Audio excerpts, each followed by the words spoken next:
Well, hello, hello. It's not Monday, it's Tuesday. Had a little bit of a special event yesterday. It was the wife and I's first anniversary, so we pushed this back. Did the stream today.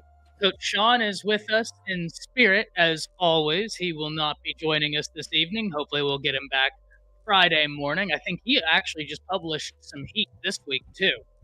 I saw something about a tweet, but I was in the process of doing a little bit of studying and didn't get to check it out, didn't get to retweet it. But I got the regulars with me. I got Jake. I got Coach Jay.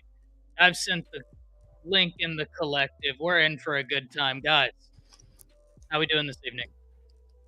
Good, man. I mean, I am, dude. I had a blast just over the last, I guess, 24 hours, 48 hours. I mean, it's been a lot of fun, right? Like being able to jump on, see the different stuff. I've been doing some Eric D, what's up, brother? Um yeah, just being able to do some content myself. I released a new video regarding like the coaching rule over at Set the Tone, Alabama College Football Talk on my channel. And then obviously, Ty, you and me did the two videos, which was a lot of fun. I really enjoyed that. Always an honor. So it's good to be in here with everybody, man. I love seeing everybody in the chat, see some familiar faces. Great to see you all. And just love getting after it on any of the days with you guys. Absolutely, man. Always a ton of fun.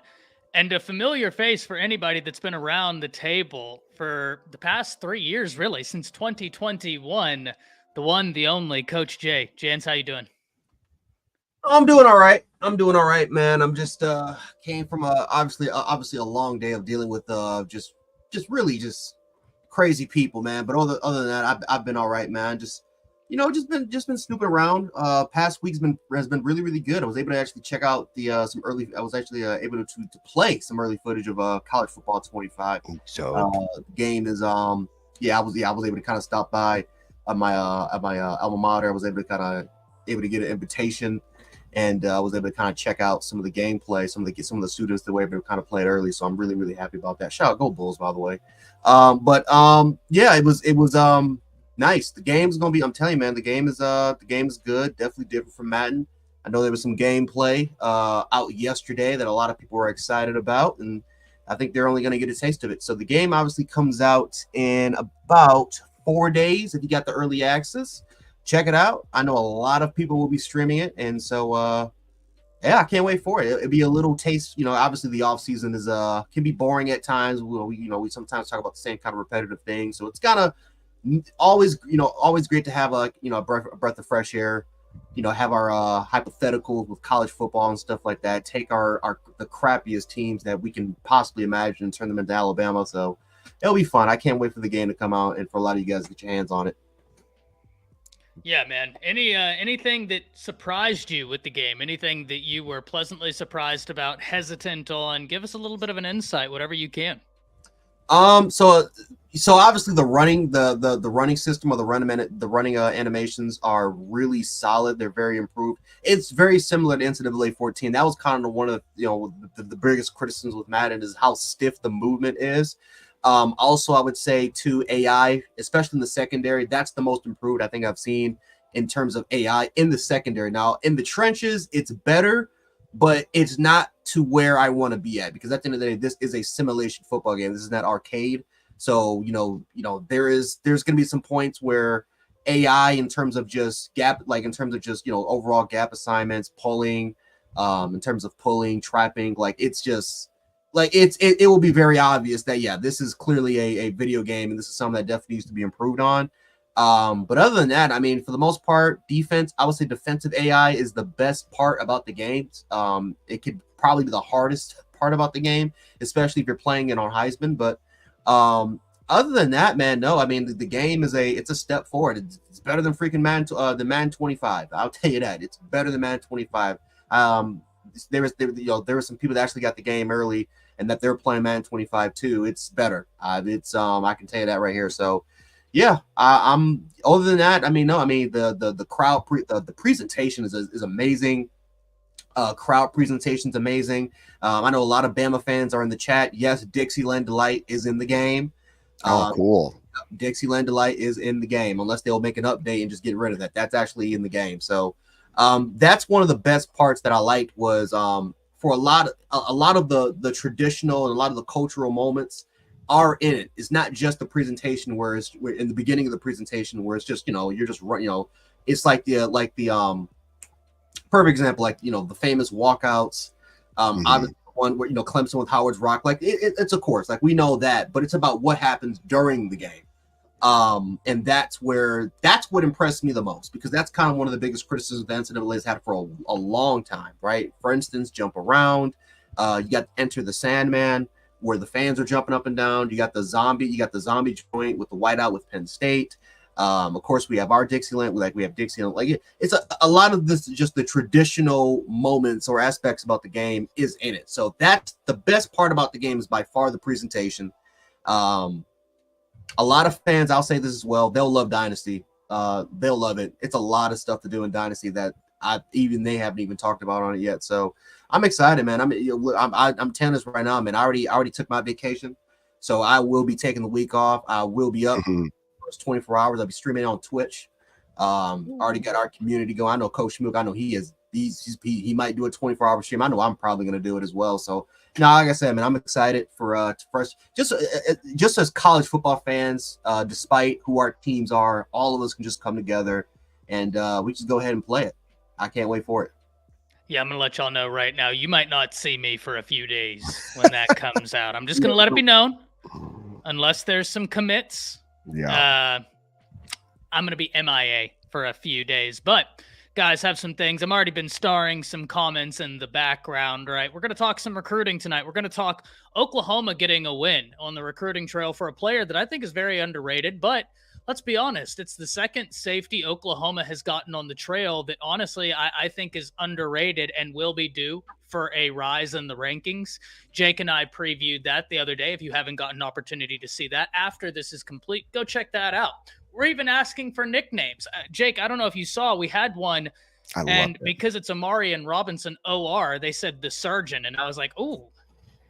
Yeah. Ooh, that's pretty good right there. So we're going to talk I was thinking, man.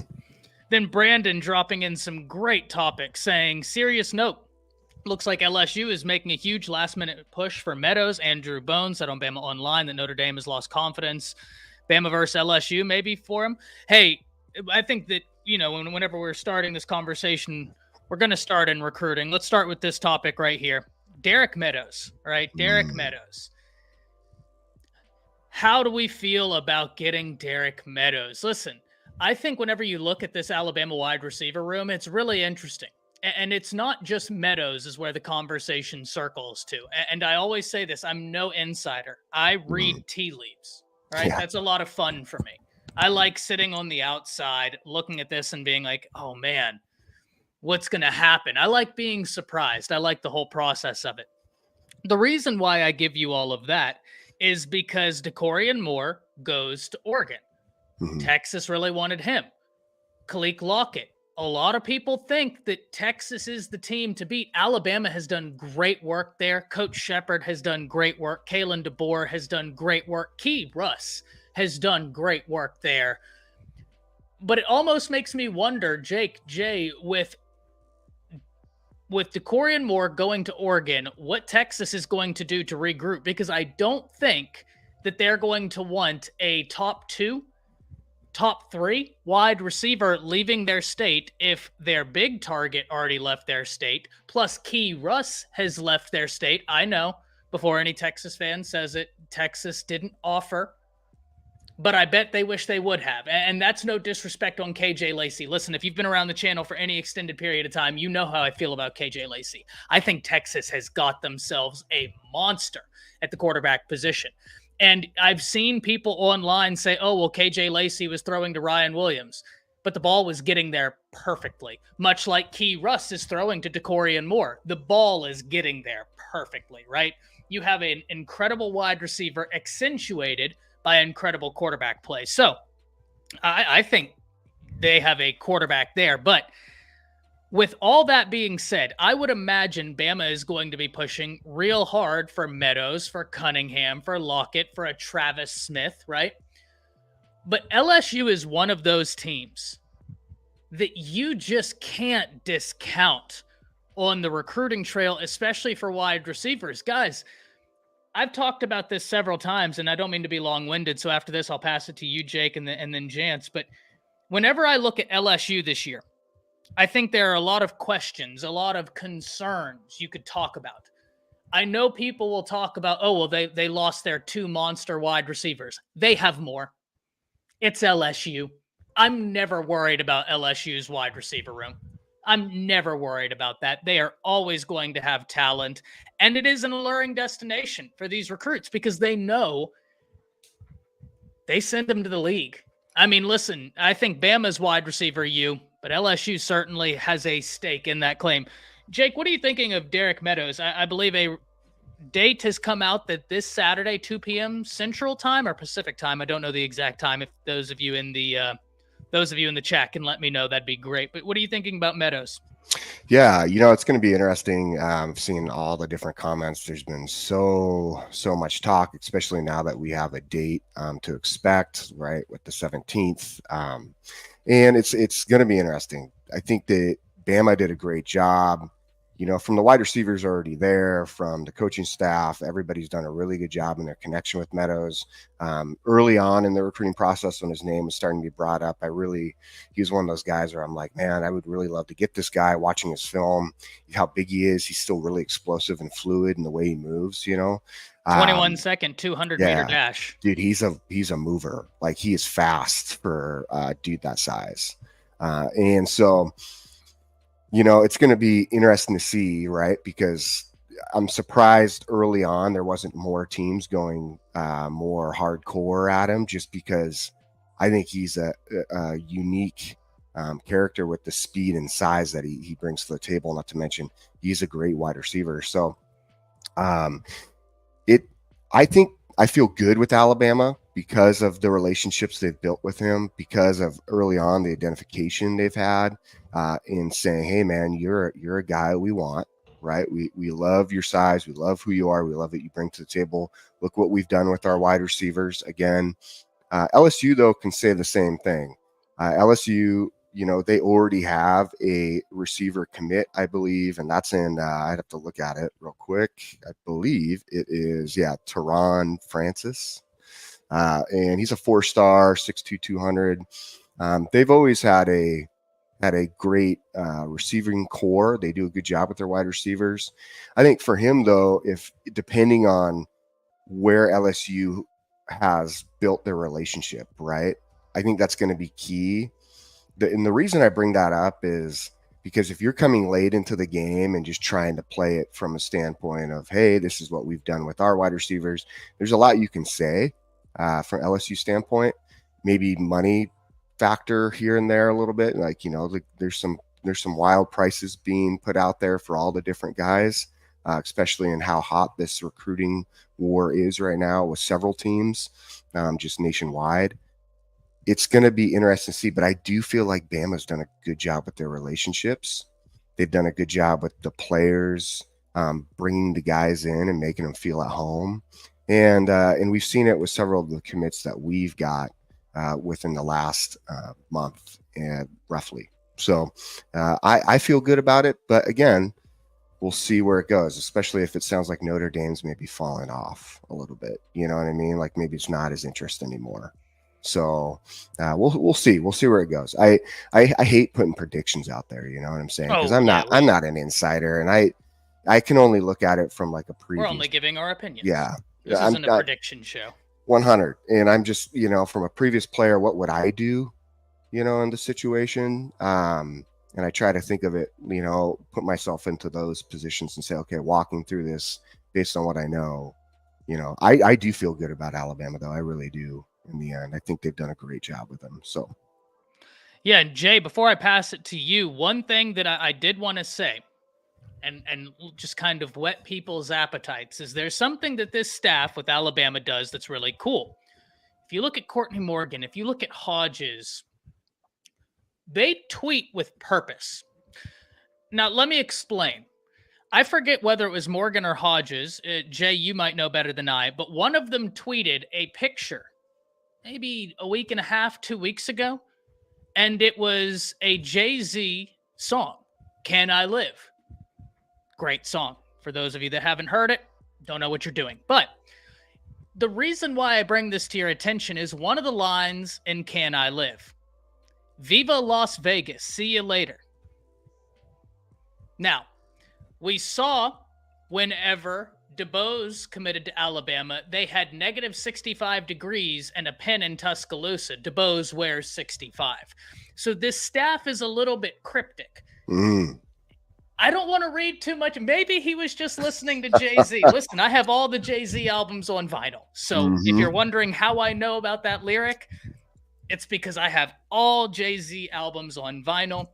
When I'm in the car, that's a road playlist, right? Like, it is what it is. Jay, am I reading too much into that? And then tell me how you feel about Derek Meadows. No, not too much. I don't think that wasn't Courtney. I know that wasn't Courtney. I will say this though: whenever Courtney does tweet something, even if it's cryptic, that player is locked. That means there's a player that's locked, and it's most likely going to be the player that is going to announce their commitment date. So I highly would advise people, if you're a Bama fan, if you don't follow Courtney Morgan, I don't know what you're doing with your life. Yeah.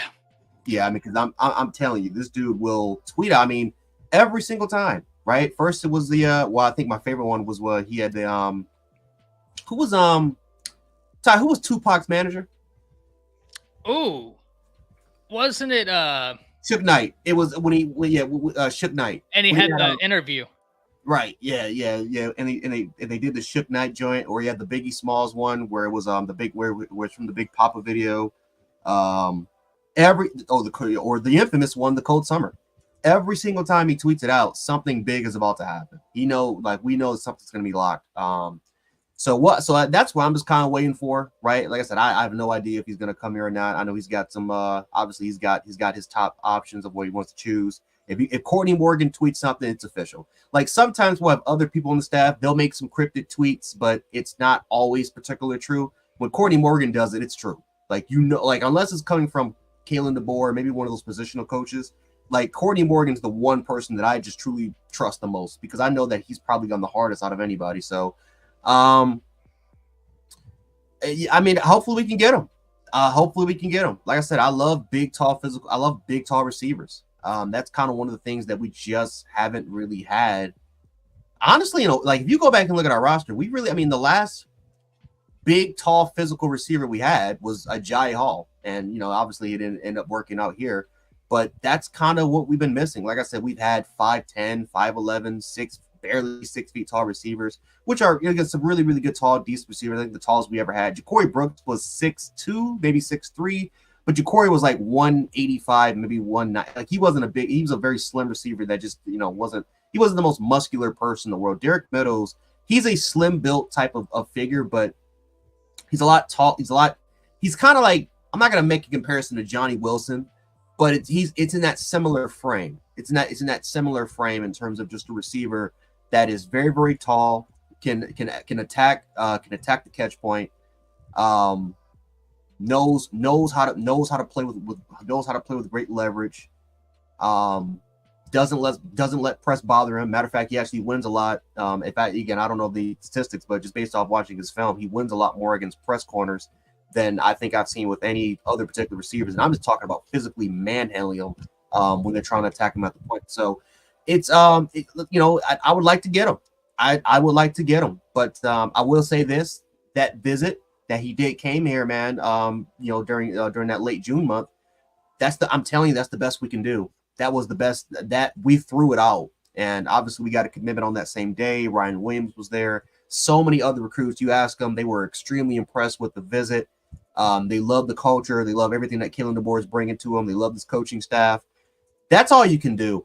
That's literally all you can do, right? As long as you're on the good side of a player and you're making and you continue to make great impressions on them, there's nothing much you can really do about it. If they choose to go elsewhere, then that's not going to be on you. That's just what their decision is. Now you got to go on and move on. But if you can land that particular player, that would be great. So I don't think Bama has put themselves in a position to a point where they can lose the kid. Right. Basically, from what I've seen from Notre Dame, from what I've been checking out from these Notre Dame insiders, they haven't gone as hard with Derek Meadows compared to what some of the other programs like LSU, Alabama, compared to some like what we've been doing. And so we've been really trying to make a push. Maybe Notre Dame feels comfortable, or maybe they feel like they've secured him. Maybe that's a possibility.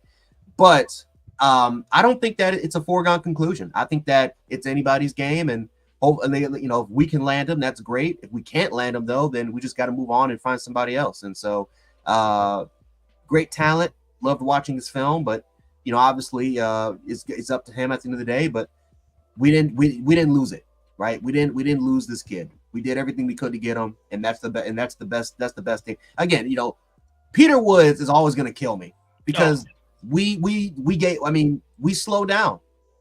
We slowed down on the trail. I remember when Jonathan, he talked about that. It's like, yeah, we didn't push as hard as we should have. We had them, but we let Clemson gain the momentum, and we didn't do whatever it took to retain them. And he's literally in Alabama's backyard in Alabama. It's like right there. So so far what I've liked about this recruiting class is that we have done everything we possibly could, even with the decommits.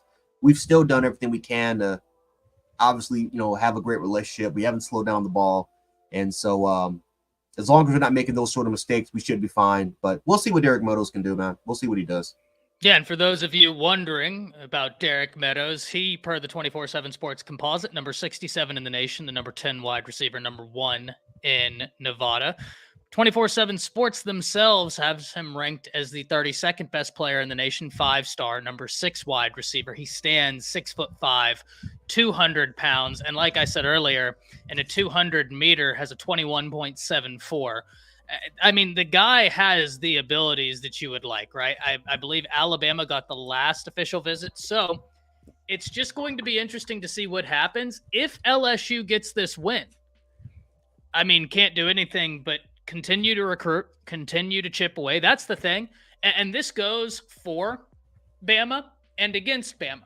These guys are open until pen hits paper, right? So, I see a lot of comments about Turbo Rogers. We'll talk about that next.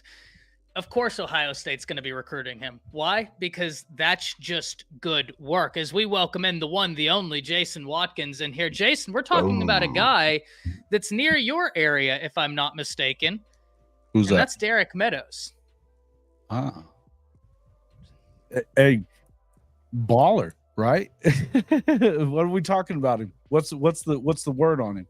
Well, going to be a commitment this Saturday. Not sure the exact time. I believe it's 2 p.m., but I don't know if that's Central or Pacific, so I'll have to look into that. And, Bama's done what they can do. LSU, apparently.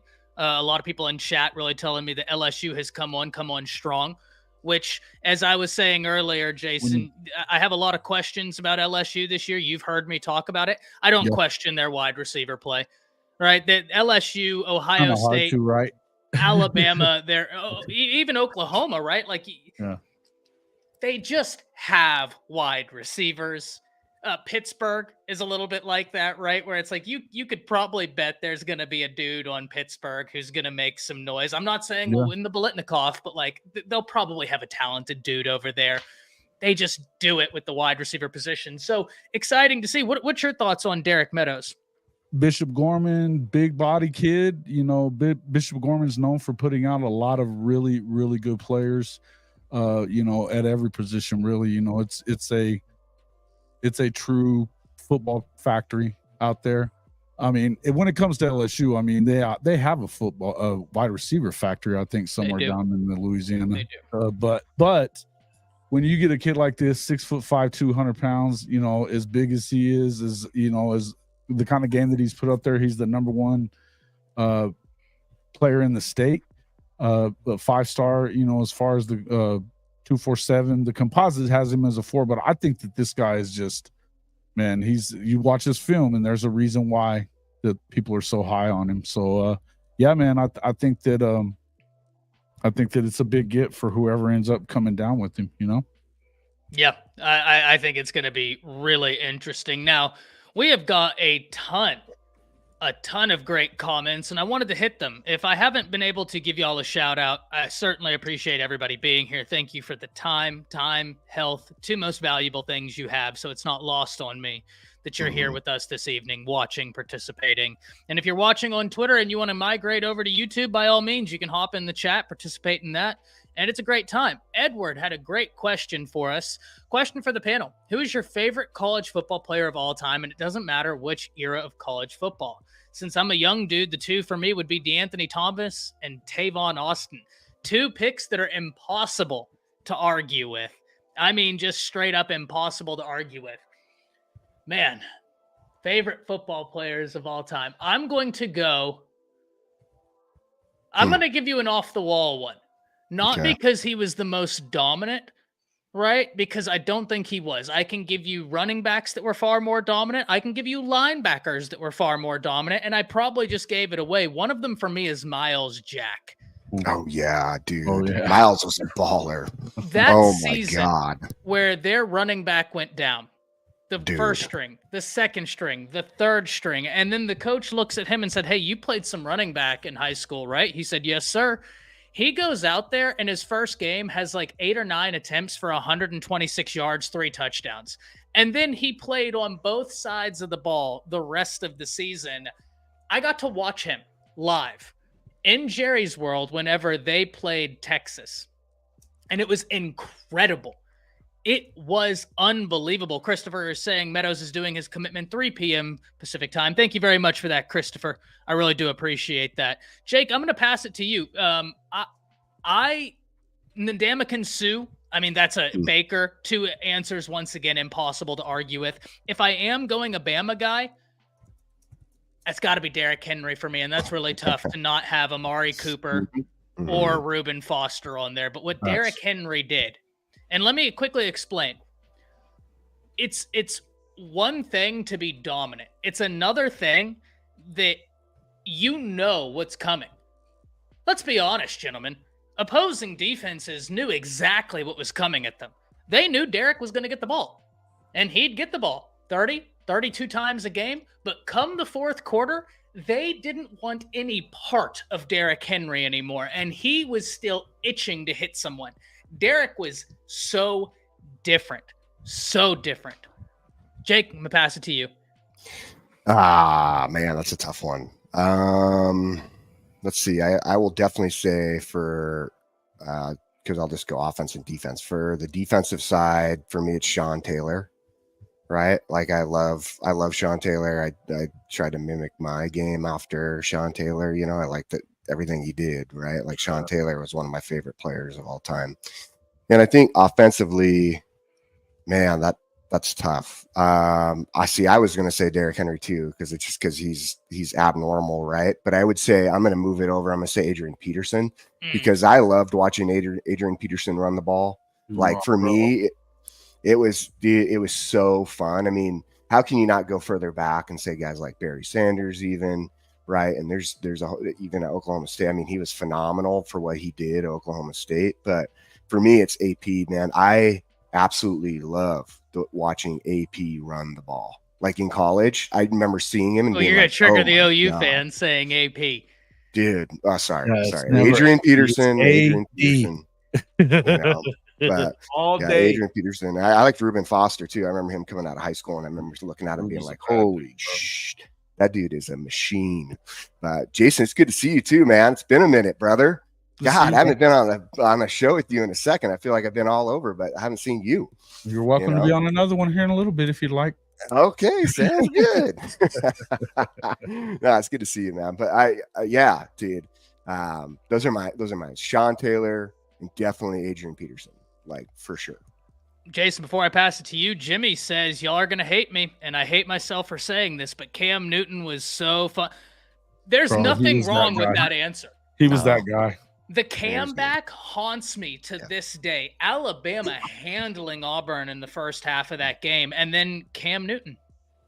Cam Newton happened. You can't do anything but respect what he did on the football field. Jason. Yeah, it's AD, Adrian Peterson, AD. So, but yes, he's definitely right up there. Baker Mayfield for any of us guys that have watched and loved Oklahoma, you know, that's probably, I mean, right there with, oh man, Bo Jackson, what another good God. Dude, he was amazing. As far I'm surprised we haven't gotten a Reggie Bush. Well, I've seen one. I saw one. I played against him though, so I'm not going to say guys I played against. But I tell you, Wow. watching that season with them, and as much as I'm not a fan of USC right now, it's hard for me to not look at that USC program and what they were doing during that 3-year period and just not be at awe with what they did, Reggie included. But I tell you, for Oklahoma fans, it's obviously Adrian Peterson.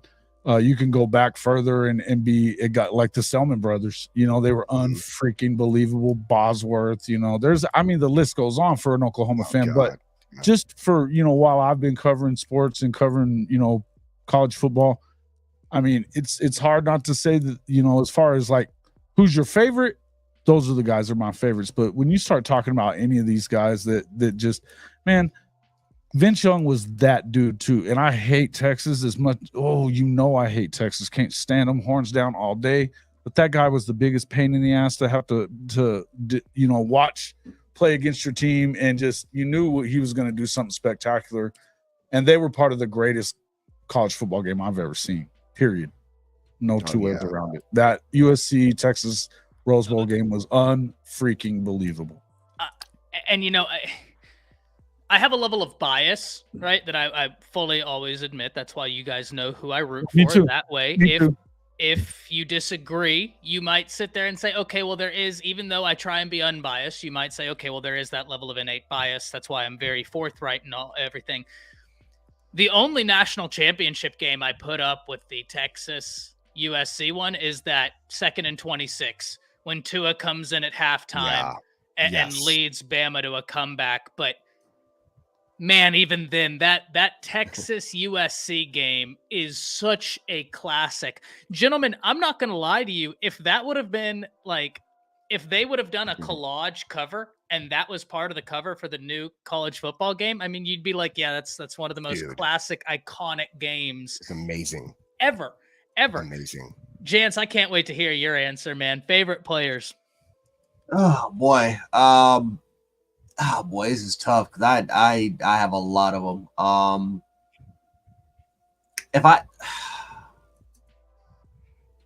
It's tough. Yeah, like I can't even give you I can't even really give you a top 5. I'm just gonna run down players. I can't even really give you a top 5 because I've had so many of these players' jerseys over the years. It doesn't make any sense. But probably the first thing that pops up to mind, people are gonna forget about this name, CJ Spiller, when he was at Clemson. Ooh, good. Yeah, he was good. Listen, I don't care what any Clemson fan, every Clemson fan will tell you that Travis Etienne is the best running back of all time. It's CJ Spiller. CJ Spiller carried that Clemson team. And yes, they didn't have the best records. Matter of fact, I mean, right before kind of, Dabo did his thing and take over. I mean, CJ Spiller carried that team that probably would have won 3 to 4 games. I mean, he was just electrifying. I mean, there's a reason why the Buffalo Bills, well, sadly, we chose him at the top 10 pick. It wasn't a bust. We just sucked. But there's a reason why we took him. He was such a electrifying player that did everything for you, man. And it just sucks that his career never, he had a couple flashes, but just never really was able to kind of fill out that potential. Again, part of it was because of us, but it is what it is. Another player in the mind, Honey Badger, Tyrann Mathieu. Got to put him on there. And I hate LSU with the passion. I got to put him on there, man. That and it wasn't just him, man. That defense with Tyrann Mathieu and Brooks and Eric Reed and oh my God, I forgot the outside corner. How far away was Mo Claiborne from that? He was on that team. That's what I was thinking about. He was on that team, Mo Claiborne. But Tyrann Mathieu had, in my opinion, from a secondary standpoint, people would say that Derek Stingley had the greatest freshman season from a defensive back standpoint. I would say it's Tyrann Mathieu when he wore 14. Because he was the nickel guy, or sometimes he would kind of play as a hybrid safety where he would be more in the box. But he was all over the place. I mean, he was all over the place, man. And it was just that his 2011 year where he literally could have won the Heisman. I mean, I won't argue with that. If he would have won, it was exciting. But another player that comes to mind, Percy Harvin, 2008. Percy Harvin probably is my number one college football player of all time. I enjoyed watching Percy Harvin, especially again those Florida teams when they had Jeff Demps, Chris Rainey, Emmanuel Moody, Tim Tebow. That's arguably one of the greatest backfields, especially with this amount of speed. You literally had 2 Olympic runners on that team, and if it was just a crease, especially with Chris Rainey and Jeff Demps, gone. And so I remember being in camp playing against Percy. God, how was that? Dude, he is so fast. And as a safety, you're having to like pay attention to your depth because you know, again, you can be the fastest guy in the field. If you don't got a quarterback who gets you the ball in a timely manner, then it doesn't even matter how fast you are, right? But I'll tell you, man, Percy was he's just an athlete. I mean, on the field. I mean, a lot of those guys were, man. Like I saw a question earlier about like Taylor Mays. You know what's funny? Jarrell Lane asked, you know, what about Taylor Mays? Well, you know, I knew Taylor really well because we were both playing in Washington at that time, and Taylor was a great safety. Yeah, obviously he's really big, but you know, Taylor, honestly, to be straight with you, Taylor was a way better wide receiver. Like if he would have been a wide receiver, he would have been, dude, you guys would have seen him because he was a good safety. Don't get me wrong. But man, I'll tell you what, you know where he would have excelled was wide receiver, and he would have fit even better in USC's system because they loved those big body dudes. And he, dude, you should watch him catch the ball in high school. He had all the gifts you needed to be a killer, like long-term successful wide receiver. I'm surprised that he went the defensive back route because he was so good. But I mean, he loved defense, so it's all good. And an answer for me that I definitely have to put up there, Will Anderson, because without Will Anderson, I don't know that my channel is what it is, right? That was the first video I did that anybody ever paid any attention to, because after his first game against Missouri, he didn't record a sack. Jake, you went back and watched this video. We were talking about it. I just sat there and said, listen, he's understanding his job.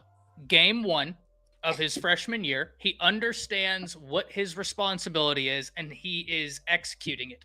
This kid's going to be a problem. And I said in that video, I thought he was going to be the best pass rusher from an athletic standpoint that the SEC had seen since Jadeveon Clowney. That's after game 1. And I feel like I don't, but to be honest with you guys. When he was in Dutchtown, I said that. I bet that was my first ever known presence of social media. I made a tweet, and actually, I think it's still on there. I might have to pin it, but I made a tweet saying that he was going to be better than Jadeveon Clowney, and people gave me hell for it. So it didn't take a genius to figure it out, right? Like you just turned on the film and you were like, holy moly. This kid is ridiculous. Absolutely ridiculous. We have a question. John Bailey asked, any chance we get Derek Meadows? So we talked about this a second ago, John. And listen, it's going to be an interesting battle. LSU apparently has emerged in this. They're really pushing the issue. Alabama has done what Alabama could do. They rolled out the red carpet. Ryan Williams did his thing. Keon Russell has been an incredible recruiter. Coach Shepard has done a phenomenal job. I think Alabama is wide receiver U, but I also think if there's an LSU fan in the chat, they might say, well, I think we're wide receiver U. If an Ohio State fan was in here, they'd probably say the same thing. I would argue Alabama has a guy that won the Heisman very recently, so that kind of would give them the nod. But nobody could look at an LSU or an Ohio State fan saying like, oh, we're the premier wide receiver institute and say you're absolutely bonkers. Now, if Vanderbilt said something like that, if Iowa said, you'd be like, all right, your opinion isn't even worth talking about, right?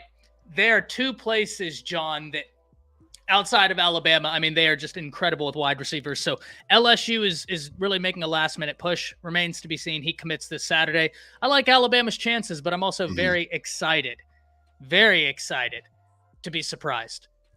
Wanted to hit some of these other comments because we have some great ones. We have Newsom. Sheesh. That's a good one. Megatron was Megatron was a monster. Hey, the one I really like is how did nobody say the stash, Jake Merrill? How did get now, bro?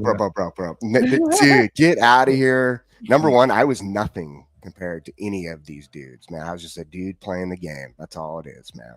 I was just a dude trying my hardest to play the game. You're my favorite Husky. Oh, thanks, man. I appreciate that. But dude, I saw somebody just said Pat Tillman.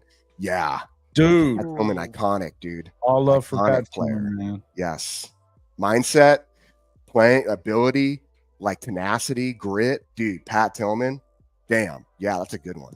Wow. Stephen G asks, and I say OU is coming for wide receiver U. Oklahoma does an amazing job with wide receivers. Facts. And I would put them right up there. But here's the thing, right? With Alabama, you have the school that's the only school to put back-to-back wide receivers in the first round of the NFL draft. So you would have to eclipse that or go multiple years in a row with the first round wide receiver, 3 to 4, to start eclipsing that. And then they have the Heisman. You look at over the years, though, at who they've had there, even just since no doubt. You can't really argue that Oklahoma's right there with anybody and everybody. D.D. Westbrook, CeeDee Lamb, we could go. I mean, there's a lot of guys that have been unbelievable at the University of Oklahoma and going all the way back, Sterling Shepard.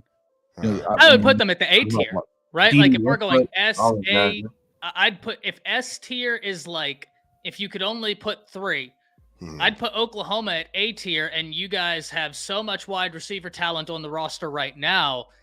There's, some of those guys will probably end up in the first round of the NFL draft if everything goes according to plan, right? Like Deion Burks, if he gets loose this season, he's going to be a real tough character to not have real high on draft boards. Then you got the mismatches, the law firm of Anderson and Gibson, both guys 6'4" plus, both guys can move. You have Farouk, who I think is just an absolute chess piece, right? I love how he's utilized in the offense. You got Petaway, who I actually think could get loose this season. When it comes his time, you may not get him back off the field because he's just that kind of guy, Yeah. He's got with the speed that he has, plus he's just, man, I don't know. That's the thing, is it's tough. It's tough for anybody to really go out there and have like a 2,000 yard season or 1,600 yards because you've got so many of them. You know what I mean? But good luck.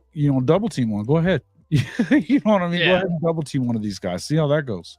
Yeah, I certainly think Stephen OU is up there with the best of them. Right? It's just the run that some of these teams have been on here recently is wild.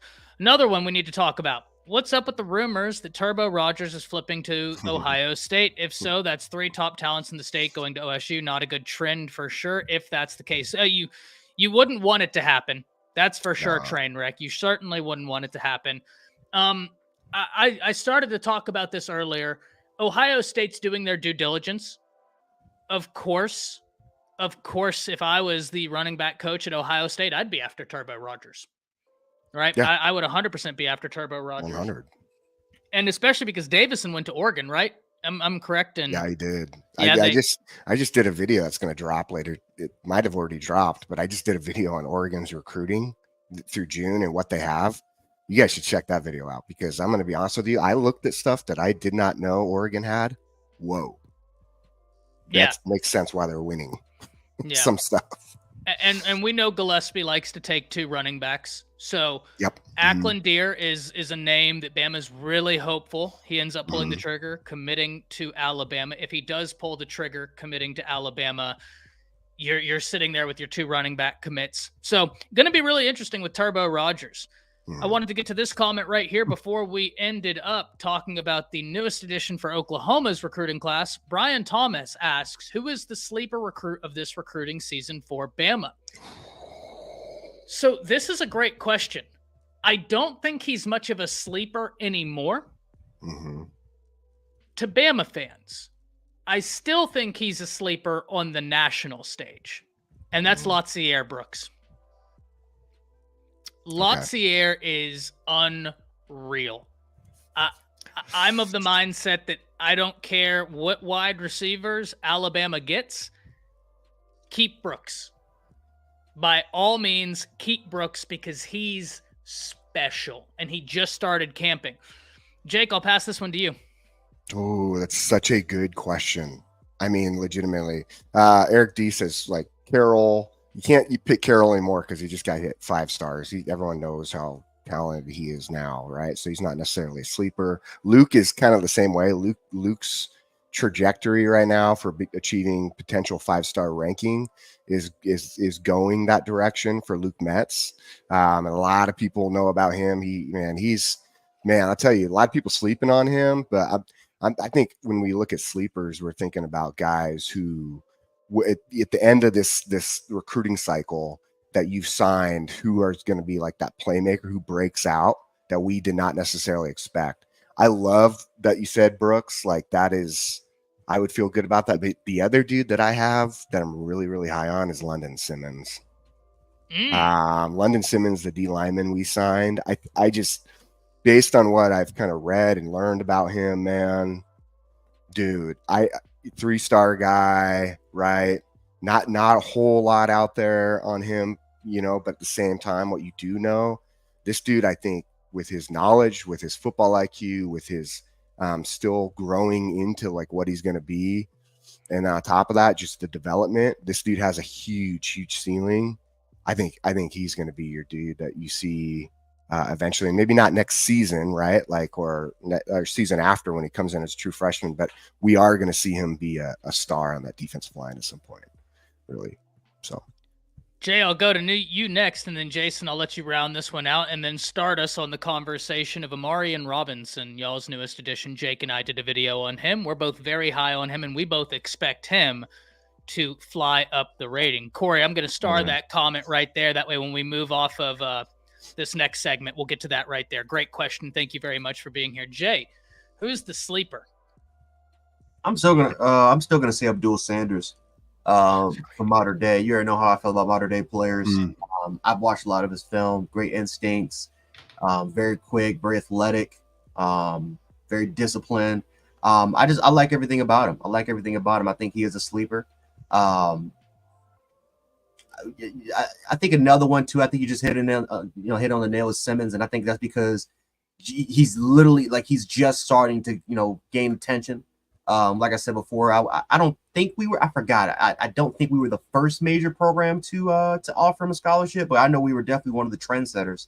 We were one of those schools that we offered this kid a scholarship after a dominant kind of a camp workout, and then literally everybody else kind of followed after that. So I like Simmons a lot, and I think honestly he probably could finish as a 4-star by the time this thing's over. You said Luke Metz as well. Luke Metz has been winning a lot of camp settings. Like, if you follow Luke Metz, man, he's starting that trophy collection starting to build up, man. So again, like I said, we talked about this backstage of just how stars are just getting how these people are now which again it's subjective, it's opinionated based, but it's just like this star system it's like I used to be addicted to stars. I don't even really give a crap about stars anymore. Especially now that you kind of know the truth, and you kind of figure out how they kind of see how these players get. They don't even really base it off of their high school film. They base it off of camp settings mainly. Yep. And, now especially a lot of kids that we have now that they're just starting to gain attention, that they're starting to apply more pressure to these guys to hey, where's my star? Or I should be moving up the rankings a little bit more. And we're staying stagnant for about a month. There's no reason Luke Metz, after what he's done the last couple of months, why he still is the 71st best player in his position. He doesn't even, I don't even know what he's nationally ranked in the composite rankings. They just got, I don't even know what he's ranked. So it's just like, he is not the 71st best linebacker in the country. He's not 67th in the state of Georgia. He is arguably right now a top 20 player, at least in that state of Georgia, especially based off of a lot of his accomplishments and a lot of the hard work that he's been able to attain since playing there. So, like I said, Ty said it, Brooks is extremely underrated as well. But no, I would definitely say that Sanders is definitely was one of my favorite players from this class. I see a lot of upside, a lot of great potential with him, and I think sooner or later, I think he probably would earn a 4-star by the time this thing is said to be over. Because modern day, they have a lot of camp settings right now that they have to kind of get through. They got training camp coming up pretty soon, and then obviously during the season comes, obviously that star, depending on how he plays, especially because modern day is going to get a lot of national attention. Yeah. That you can't ignore a lot of their play, and that's when they'll start rewarding players their stars, and I think he'll be one of them. Yeah. Listen, hard to disagree with that. We know what camp settings mean for stars right now. You take Lotzier Brooks, for instance, who is a 3-star has been going to camps for, if I'm not mistaken, and anybody correct me if I'm wrong by all means, I think he really just started going to camps. And now he's per on 3, the number 100 player in the nation, just flying up the board. And so we know what camps mean. But also, to Jay's point, you play for an IMG, you play for a Modern Day, you play for one of these major brands, you just have more eyes on you, right? That's just the nature of what it is. So, love that point right there. Jason, if you want to contribute to a Bama underrated player, possibly an Oklahoma underrated player, and then talk to us about Amarian Robinson. Well, I think that, when talking about these ratings, we talked about this a bunch. I know that Jake and I talked about it a lot before. I don't look at stars hardly at all. I look more at who's offering them, who is offering these kids to come and play. Because you know what? We know that I'm not saying that stars don't matter at all. I'm telling you, they don't matter that much. They only matter, because you're not going to get a fifth star if you are not at all of these camps. If you're not the quarterback that's at every Elite 11 or every little passing camp that 247 are on 3 or the Rivals guys, put out there. But I mean, even in the case of Amarian Robinson, the guy just became the MVP defensive back at the Rivals 5-star, and the composite has him at the 247 composite has him ranked over 300. Yep. He's the number 1 player. He's the number 1 player in Arkansas. He's ranked 300. It's unbelievable. You know what I mean? He's got the size that you want to see out of a guy like that. He could play corner. He could play safety. I mean, obviously he's listed as a safety, but it amazes me that this is where we are. If you look at just look at his, other than Oklahoma, he had Oregon, Arkansas, LSU, Auburn, Florida, Florida State, Georgia, Miami, Michigan, Michigan State, Oklahoma State, Ole Miss, Texas, SC. I mean, Utah. All these guys wanted him. All the biggest fish out there when it comes to defensive guys too. But so I look at that a heck of a lot more than what I care about what these stars think, because half of these guys, they haven't seen them. They don't know. Jason, it's also a funny fact too, man, because this is what people don't realize. People forget, man, that he's been an All-American his entire life. His freshman year, he was freshman year, he was second team All-American, not just as a freshman, he was just All-American. Yeah. As a freshman. And I even look at, if you go back and you can go back through the years of recruits and look at so many of them that they've missed on. Over and over and over and over. Somebody said something earlier today, Ladd McConkey. The guy's a freaking fringe first rounder, right? This out of the past draft.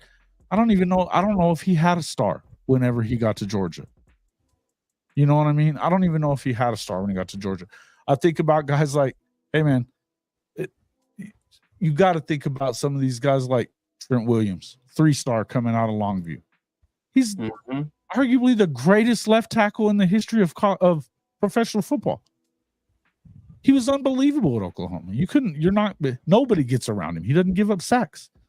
It just doesn't happen. So, to me, I look at those guys and you're like, hey, it is what it is. But there's clearly, it's not a complete and imperfect science for you to pick 5-star guys and just say that go with it. Look at the Texas A&M a couple of years ago. They get 5 defensive linemen. There are 4 or 5 of them that were 5-star guys. And what did it do? They went freaking 5-7. You know what I mean? So I think that was more cultural than talent. Well, but that's because look at the way that they're going on culture. Whenever you're just sitting there as Jimbo and you're just looking at the freaking recruiting rankings and say, go offer this dude, and this dude, and that's all you're selling is money. It's why we've been talking about a ton that this is more in the NIL era of college football. You better be making, building relationships first and foremost. It's the most important thing in the NIL era. Everybody can pay them. All the big boys are going to pay. They got the money for it. If it comes down to money and you couldn't get them there, then you probably didn't think as highly of them, or you didn't make that kind of a relationship that you should have made with them. And I know that I love the way that Oklahoma's recruiting. It seems to me like Alabama's doing the same thing, making sure that they are building relationships. That's what they do at Georgia. This isn't, the portal is not the way to win national championships. It's not. You cannot build solely on the portal and expect to win. It hadn't happened yet. Well, and I mean, let's. I love that last point, Jason. There's two things I want to expand on here. This is one of the things about this show, ladies and gentlemen. If you are newer to the show, yeah, we have a few topics that we want to get to, but for the most part, we go where the conversation takes us. Yeah, I know. Right? I kind of did get off topic there. Sorry. No, because I'm about to get off topic. Right? Like, we go where the conversation takes us. And if I see an opportunity that I think there's compelling discussion to be had, we're going to jump into compelling discussion. We're going to jump into college football talk, because this is meant to feel like you're sitting at the table with your friends, and you might start on one thing and you end up in a totally different continent in the conversation. But that's what this is meant to feel like. So 2 points. The first, on the star rankings, right? The first on star rankings, do they matter?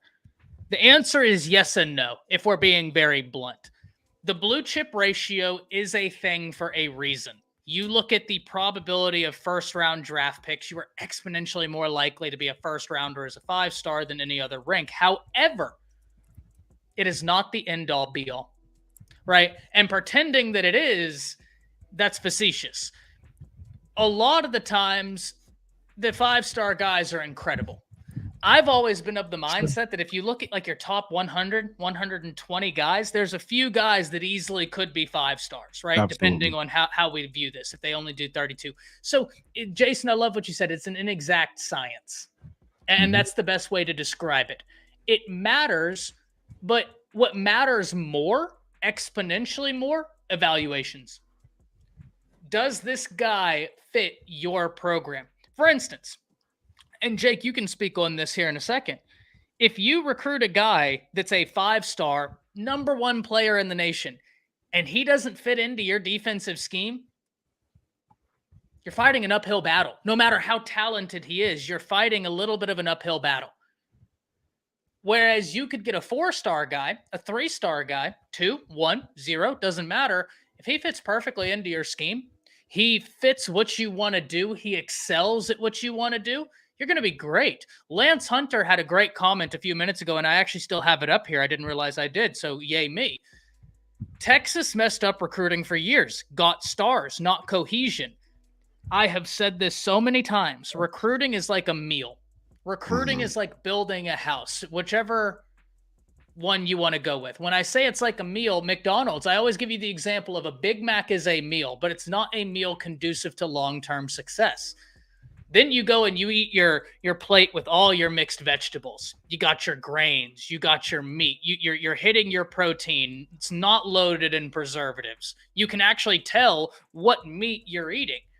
That's a meal that will build upon itself, right? You start doing that, you will see results. And I love that analogy whenever we talk about recruiting. Point number 2 that I wanted to hit on. And then after that, I would love to do just an open discussion. Everybody on the panel jump in. Is the viability of the transfer portal. How do we view it? I have long been quoted as saying the transfer portal is a Band-Aid. It is a beautiful thing in college football for those who exercise it correctly. Whenever Lincoln left Oklahoma, Brent Venables was in a position where he's like, hey, I need to try and mend this roster now. And there's only one way for me to do it. I don't mind if a team goes super heavy in the transfer portal, day dot, right? Like if you're a new hire, a new head coach, and you need to do a lot of work, go wild in the portal. Do it. But if you think that you're going to assemble a college football national champion through the transfer portal, I'd love to see it. I think it'd be a fascinating case study for us to look at. What is Ole Miss going to do this year? Well, and that's a great conversation. Who just won the national championship? Michigan. Yeah, Michigan. Sadly. That was a team that had so much cohesion amongst themselves. They had the relationships. They had the rapport. They knew, okay, if I go here, we've played alongside each other for years. He knows my tendencies. so I can gamble a little bit because he knows my ins and outs. That to me is going to win national championships. So let's roundtable this, right? Both conversations are up for grabs. Whoever wants to jump in, by all means, right? Like these are two very interesting conversations to me. Yes, they are. I think first we get to what we were saying about stars, right? And yes, I think stars matter because we're not going to take away from people's ability to go out there and hone their craft in scouting and looking at these players. There's a lot of quality guys out there who work full time scouting players. They've done this for a long time. They've done a good job. Now, not everybody's going to get it right. Like majority of the time, everyone's going to have different opinions. You know, it's very much almost in a weird way, it's like politics, right? But I'll tell you this is, you know, guys go out there and they spend a lot of time looking at players. So the ranking system and those star ratings, some of those are very accurate. And obviously you need those players to win. But the key is with those players is number one, are they team first? Are they team first guys? Like, what's their character like? Yes, they have to be ranked and they have to be that 5-star athlete. I think number two is are they coachable, right? Because you're not trying to bring guys in who aren't coachable, right? Like you want to bring guys in who are coachable. It goes back to cohesion, right? And having a team that's full of guys who are for the team. Because if you have one or two guys who are not, they can be that bad seed where it can spread a lot of negativity and cause a lot of problems. So if you identify that, it has to be fixed very, very early, right? The next part of that too is I think when you really look at it today, and again, like I said, I did a video on Oregon because I had to talk about some of the things that they're doing on this recruiting trail. Like a lot of people say it's just money, but when you look behind the scenes, besides the money NIL stuff, you look at what they put in place. I'm pretty impressed with what Oregon's done. And really when it comes to their, they call it chief of staff, but like general manager position. Okay. That's somewhere where I did not know about. I did not know about this guy. And once I learned about him, I'm like, oh my God, no wonder they're doing some of the good things that they're doing. Okay. He's done this in everywhere he's gone. And we look back now at Alabama. Even if we look at Oklahoma right now with what Lofton's doing, he's doing a great job. And what that the key is in Alabama with Courtney Morgan and the teams they put together, identifying talent, right? Having their own ability to look through identifying talent, identifying the right people for what they're doing, not only from a standpoint of what's their core values, but also from a standpoint of what they're doing in their system. So that's what I jump to when it comes to the stars. And Trojan has actually a great conversation and question right here. If Ohio State potentially wins it this year, would it be viewed as transfer portal? As the transfer portal winning? That is a great question. Jay, go ahead. Yeah. No, so I necessarily wouldn't say so because if you take a look at their class, I mean, it's not transfer portal dominant. Right. Now, of course, Ohio State, they've got some huge impactful players that, they ended up going to the transfer portal. Like, obviously, the biggest one is Caleb Downs. Caleb Downs, in my opinion, is one of the top 10. Hurts. Yeah, it hurts like hell. He's one of the top 10 best players in the country. You got Quinshon Jenkins. That's another one. That's one of the best running backs. I mean, he led the SC in rushing in 1 year. So it sucks to lose a player like that. Julian Sane is probably not most. Let's be honest, probably not going to play this year. But that's somebody that you can look forward to towards the future. And we'll see what they do with Will Howard. I like Will Howard, man. I got to see it though. It's one of those things where I think he's a placeholder. I don't think that there's that much improvement with Ohio State as an overall team that they're gonna that he's on the level of a CJ Stroud, Dwayne Haskins. I would even go as far to say as a JT Barrett. JT. I just don't think he's on that level. We'll see, obviously, but Ohio State, they've done it right where they were able to get some impactful transfers, but at the same time, they still focused on recruiting, right? They still finished, I think, with a top 2 or top 3 recruiting class. You look at a lot of the players, Jack Sawyer, JT Tuamalo. You look at their secondary, Denzel Burke. These are all recruited players. Their receivers are all recruited players. Their offensive line that they returned, they have the best interior offensive line in the country, in my opinion. And again, Bama fans can argue with me all day on it. I still think it's Ohio State, but all recruited players. It's just one of those things where it's they've done it right, and that's what Michigan did. Michigan had a culmination of 3 to 4 years where or sometimes even 5 years, right? Because they had the most fifth years out of any university out there, but in turn, they still were able to kind of get out there, get the transfer portal, add some of that talent that they feel like they can upgrade to the position there as placeholders. And then and it's funny as all hell, because even though Michigan had a lot of transfers, a lot of those transfers didn't start. They were just rotational players, right? They may have started for the first 2 to 3 games, but eventually those Kenneth Grants or those Mason Grahams, they eventually got into the rotation, especially in the defensive end. They were able to find their way on the field and eventually be starters. And we all know what Mason Graham did. I mean, Mason Graham made two game-winning stops against us. You look at of course, there's you'll have a Mike Serensdale, who was a transfer from Oklahoma State, who came in there and became arguably the best nickel in the country. You're going to have situations like that that's going to come on play. But and this is what a lot of Colorado fans have to understand, right? Because this is more speaking of them, because this is someone that's focused more on transfer portal than recruiting. Not everyone's Florida State. You're not going to keep two. It's very rare that you have that 1 year you have Jared Verse, Johnny Wilson, right on your football team. Who else they got? God damn it, who was the running back? Who was the running back? Benson. Trey Benson. Yep, Trey Benson. That was another transfer. Trey Benson. You had 3 starting offensive linemen, all conference players that were transfers. They were one of the best. They were one of the top 3 best teams in the country in terms of the transfer portal in 22, which eventually got them to 10 wins. And then they followed it by getting Keon Coleman, Braden Fisk, etc. It's rare as all hell to have 2 great transfer portal classes and keep them. And I'm just and again, they're starting outside corner who ended up being a 3rd round pick.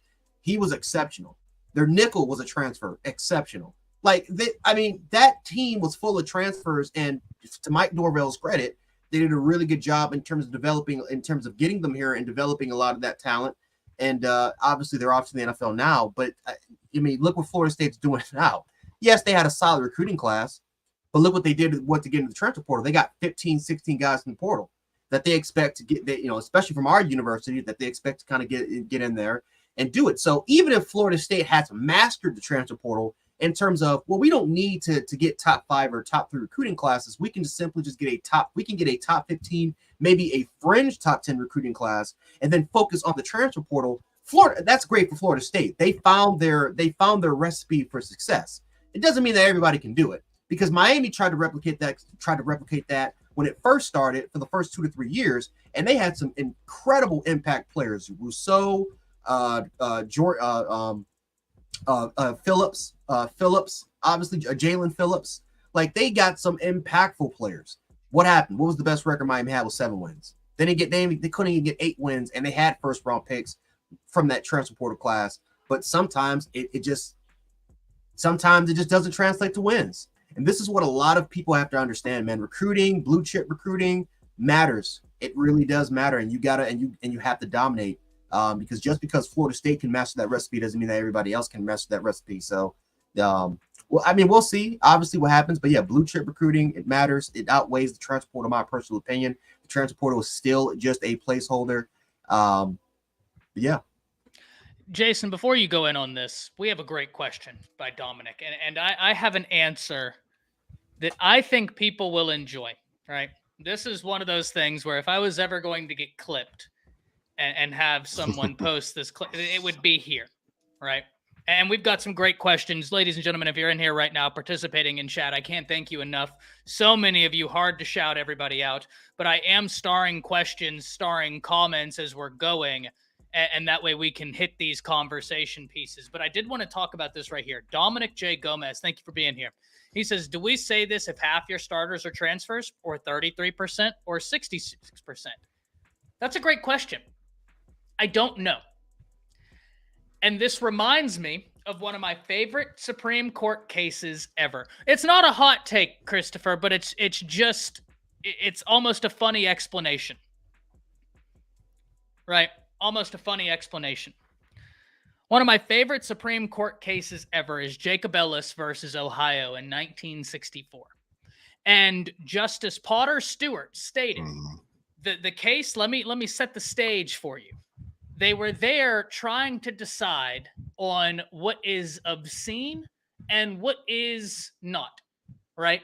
What is illegal and what could be interpreted as art, right? There was a big push in the 1960s to try and rein in what some people called obscenity.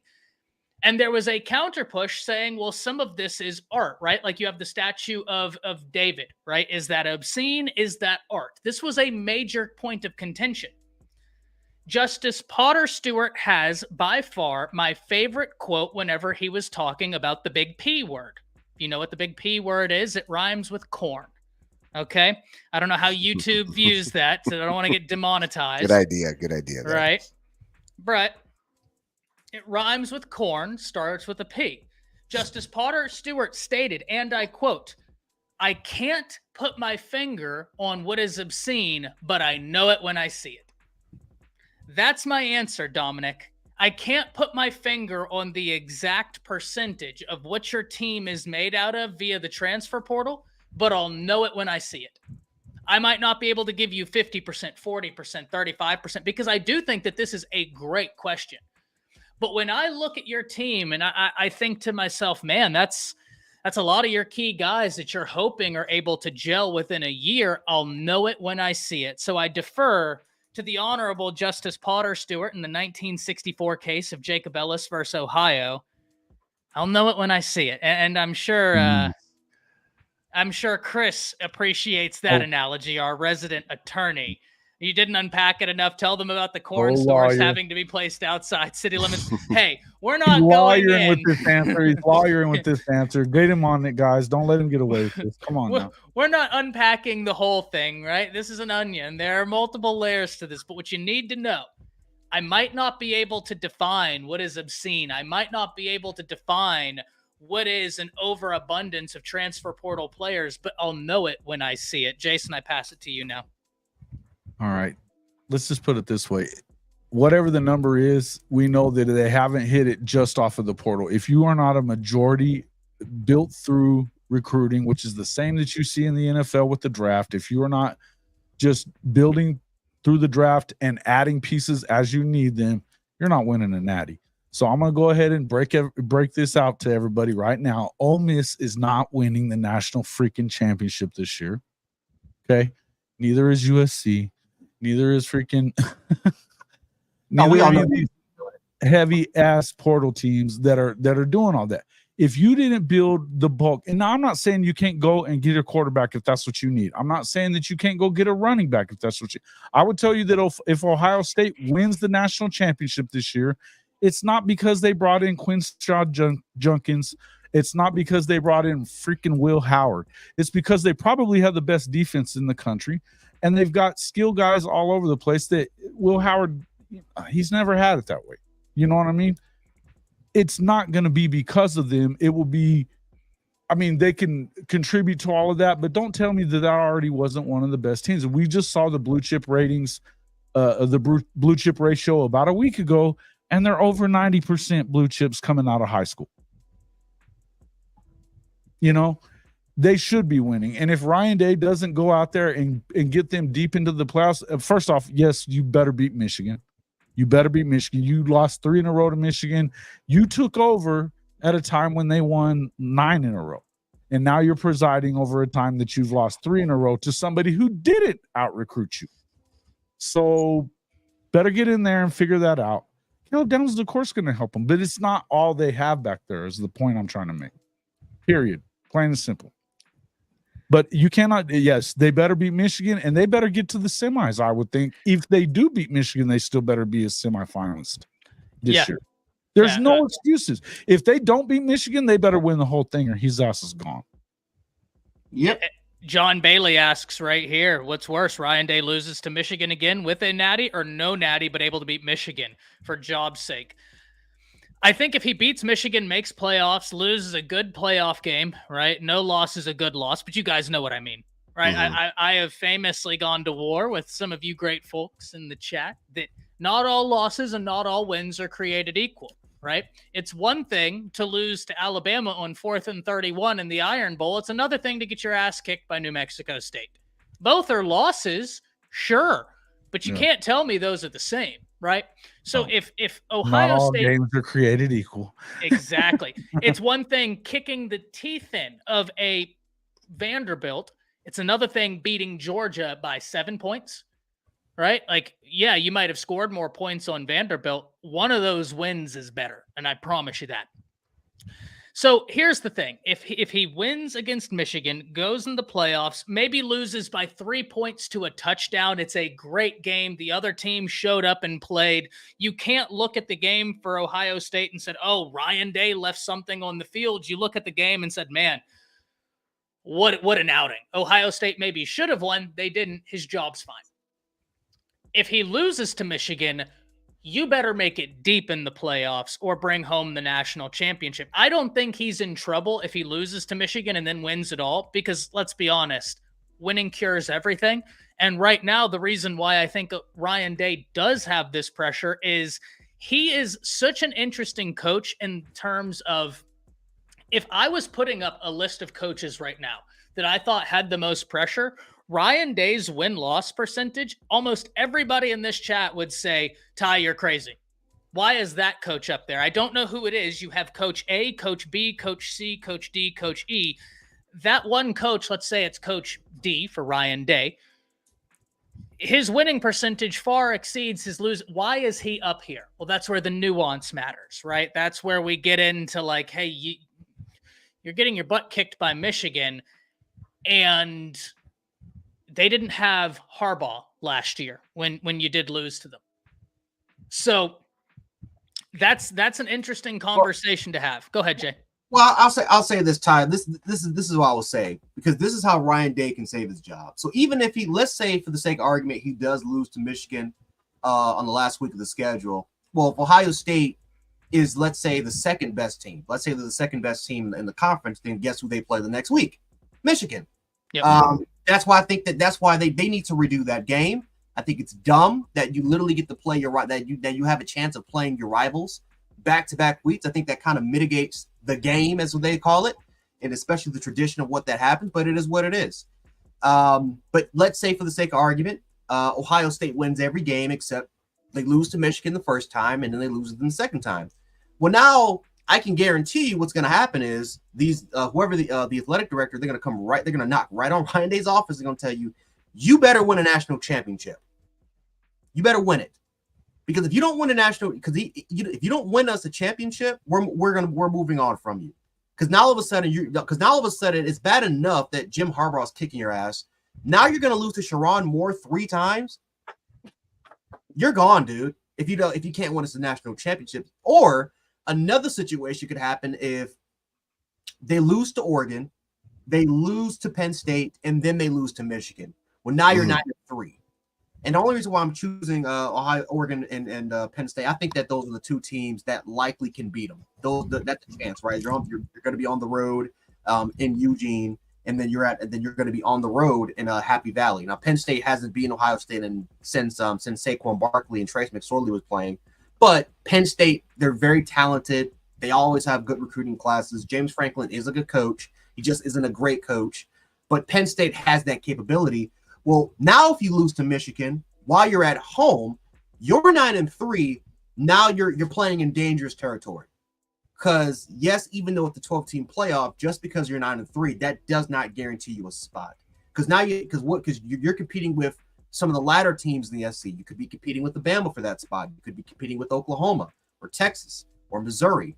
We got to think about the group of 5 teams or some of those group of 5 teams that we have to consider. Big 12 competition, ACC competition, right?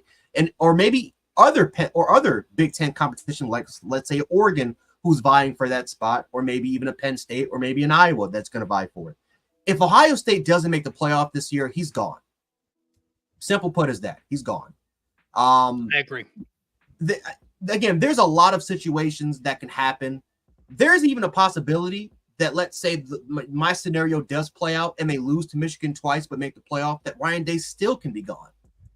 Because now all of a sudden you're thinking to yourself, if I can't beat this team back-to-back weeks, what with all this talent, what is going to make you think that Ryan Day can make a far run in the playoffs when there's going to be similar quality competition, just similar to Michigan, who we all can agree they're not going to be as good, at least on paper, talented-wise. They're not going to be as good as they were last year with the amount of experience and productivity that's going to be leaving this team. They're going to be a lot younger, but they're not going to be as experienced. You lose Will McDonald, you're losing Jim Harbaugh, you're losing JJ McCarthy. There's no way if that happens, I'm not taking that dude to war. If you can't win the battle, how the hell do you expect me that we're going to recover from this? You're gone. And I'm going to promote Brian Hartline to be my head coach. Simple put as that. So there's a lot of pressure that's being put on Ryan Day this year, regardless of what happens in the regular season or not. And we're gonna have to see. But yeah, there's a lot of scenarios, man, that even if they make the playoffs, he can still not be there. And so yeah, we're gonna see, man. But Ryan Day, the biggest criticism for him, game management. Can't manage a game. And it's interesting, Jay, because what's the biggest criticism of Mario Cristobal? Can't manage a game. Literally cannot manage a game. Even if all you have to do is just take a kneel down, can't manage the game. Twice. Can I jump in on this real quick on this conversation that's going on in the chat? Oh boy. It's worth, Venables is 16-10 at OU. Yeah, after Riley had 2 5-star quarterbacks leave along the same time that he did, and he went over there and won his 11 games and went 7-5 the second year with his Heisman Trophy winner. Don't come in here talking about how Lincoln is better than freaking Brent Venables. Venables turned it around with his own guys, but he got left. He didn't get left a great situation. The people that talk about him being left an 11-2 freaking program are out of their damn mind. It was nowhere close to that. It was a far more nuanced of a conversation than that. Yeah. And dang, I do agree. Clay Helton left USC in a terrible position. But here's the argument, Jason, that I think is even more impactful. Brent is improving. Yep. Mm-hmm. Brent won. What was Brent's record this year, Jason? 10-3. Okay. Brent is improving. USC regressed this year with a Heisman Trophy guy. And I'm not stating that to say like, oh, hit the red button at US. Although we can have that covered. One of them is a first-time head coach inheriting a blue blood program, right? Figuring it out, just won 10 games. The other guy is not in a first-time head coaching position, inherited USC, which I agree. I dang Trojan, I do agree with you. They weren't in a good position. Numbers. Look at the recruiting numbers too. They weren't in a good position. But one of them is improving and the other is regressing. And now you're going into a conference that's far more physical than the Pac was. And our biggest question about that style of physicality. So we can look at the overall numbers. And I'm not saying that that's not an argument. It's certainly an argument that can be made. It's certainly a conversation that can be had. But Jason, I think that the far more impactful answer to that question is, what is the trajectory of both programs, right? And that's where one of them is improving. And I'm not saying that USC won't improve, but USC has some major barriers that they have to get through right now. Yeah, no doubt about it. And you can talk about the schedule all you want to, because bottom line is that they're headed into the SEC this year. And that 17-8 record that they're talking about in there, as compared to 16-10. Okay, fine. You also lost. You haven't beaten Kyle Whittingham yet. 0-3 against him with a Heisman Trophy winner. You lost to Tulane.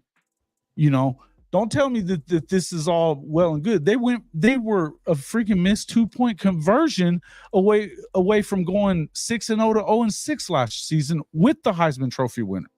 So don't tell me how great Lincoln is, and he can't even lock down the state of California that USC used to own in recruiting. He hasn't beaten Brent Venables one time in recruiting. In fact, even the year that he left, he saved a number 8 class when he first got there. Within a month, he saved it. So then he turns around and he goes for the second season when he got Jackson Arnold, Peyton Bowen. Hey, he's got more 5-star quarterbacks in recruiting than Lincoln has since he got to USC. The bottom line is that he's out there out recruiting him cycle after cycle, doing exactly what Lincoln Riley said you couldn't do at Oklahoma, which was his reason to leave, is you can't recruit elite talent, particularly on the defense. Yeah, and that's scathing to me. Like that, and then get over there and not even keep the guys in LA. You're not even keeping the LA kids in LA. They're all going to Oregon too. Or hey, guess what? Oklahoma too. Look at Oklahoma's class right now. There's some California kids in there. Look at Bama's class. It's Facts. loaded. If you don't have, what did we talk about with Georgia and the whole deal with when they started losing all these kids to Georgia, back to them, Justice Terry, and you know, you're still, everybody seems to think that Juju's still a lock there. Who's to say if they go 7-5 again or 8-4 in the Big Ten in year one? Who's going to stay there? How do you know that Juju's not just using USC for leverage to get more money out of somebody else, or waiting to see what's going to end up happening? They're recruiting so horribly right now. They're not holding on to anybody that you can't even, whoever they have committed right now, you can't buy into them staying. Nobody's staying. Marcus Harris didn't get offered a scholarship. I don't know. I got to check now if he did, but when we made our video, man, I had to go off. He didn't get he didn't get offered a scholarship. He's right in your backyard, and he got nothing from them. And that's the problem, man. He is killing the relationships with these. I don't know what he's doing, but these relationships, and the rumors are heating up more and more. But North Cali and South Cali, these coaching staff, they're not rocking with Lincoln Riley. They're not rocking with this coaching staff. I don't know what the hell he's doing down there, but they're damaging the relationships. I think that's a good point. It's interesting to see from a recruiting standpoint, like how come things are not picking up for them. I do think though that the turnaround for his defensive coaching staff's a big part of that. I'll tell you, you bring in a bunch of these guys, and a lot of them have come from what I think it's like NFL and whatnot, which it's a little different, right? NFL, you're not going out recruiting players. So we can say that maybe their relationship building style when you have guys in the NFL is a little different than high schoolers coming into college. So maybe that's just something of growth in time that maybe they get better. But I do think that USC, I think that this year will determine a lot for them going forward future wise, right? Like not so much in impact with their recruiting class. Granted, I think it will, right? Like if they win this year and they're showing the signs of improvement, especially from the defensive side, then they are going to get some wins in the recruiting aspect. I mean, because players are going to see that. USC also is a brand name. We can't forget, like USC has the history, what's been around with USC has been there for a long time. And when they win, everybody seems to be like, boom, right back and focused on SC again. So if they are able to do that this year, I think you are going to see a lot better results for recruiting.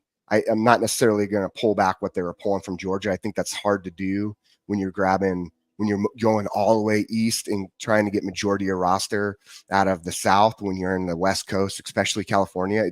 It's just different places, man. Like the West Coast compared to the South, to the East Coast, to the Midwest. The West Coast is unique, put it that way. Just being from here and playing up here. So I'll tell you that they probably need to focus more what's closer to home, right? But it will definitely be interesting to see how they do this year in the results. I think they could see some decent results. Granted, it's going to be hard with what they have on roster, but I think with what they have defensively from a coaching staff standpoint, I have to give Lincoln Riley credit from that standpoint of saying, okay, there's some changes I need to make. And he's made some appropriate changes with guys who are really talented coaches. So if they can get that buy-in from especially on the defensive side of the ball, they should be all right. Something, Jake? Yeah, good. So what Coach has been talking about a lot is, does it really matter that you got, these coaches that came in if you're not going to play complimentary football? Mm-hmm. He hasn't shown an ability to do that either. It's not just about the hires. We can put all this on Alex Grinch all you want to, but the truth is he also didn't take, or he did take and didn't fire, his strength and conditioning coach, who we watched make Oklahoma smaller every year that Lincoln was there. That 6 and 7 was coming whether or not he was gone or not. Yeah, I mean, that's true. Complimentary football. Maybe not the first year. Maybe not last year, because you would have had Caleb Williams still. But if he would have stayed around and had the nerve to go to the SEC, then it would have happened immediately, because they were not going to be ready for the SEC with Lincoln Riley recruiting the way he does. No, I agree with you. Again, like what he had, no, that was not going to be the case at Oklahoma. He was not a good look. Oklahoma and him do not fit. Okay, like that. There are coaches we can go through this. It's like it'd be like labeling head coaches. What movie would each head coach be, right? And Lincoln Riley at Oklahoma, even when I look, and then labeling the program, I guess also what movie they would be, right? Because how do they mesh? Brent Venables fits at Oklahoma. That's why he's going to be successful, because of his mindset and his philosophy. It fits perfect. To be honest, I don't know where anybody thinks that Brent Venables is not going to be successful at Oklahoma. He is going to be successful. Everything he's done up to this point has prepared him now for takeoff, right? I'm not saying it's going to be easy, but you're going to see success. I do think, though, in the craziest way, that Lincoln Riley does fit at USC. I think what he wants to do and what he's kind of trying to go towards, it will be interesting to see, again, how they mesh this defense. We have not seen it yet with his offensive style, but I think going forward, the fit there could work as long as, again, he makes a few other adjustments that he didn't necessarily make in the past. And that's growth, right? Because you have to see growth in a coach. It doesn't matter who you are. Everyone has to see evolution in a coach, right? We have to watch him continue to evolve and adapt. So Kalen DeBoer did it, going to Alabama with his staff.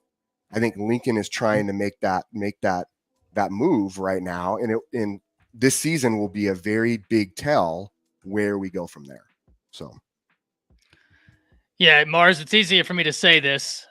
Mars saying, show me about Alabama being wide receiver U.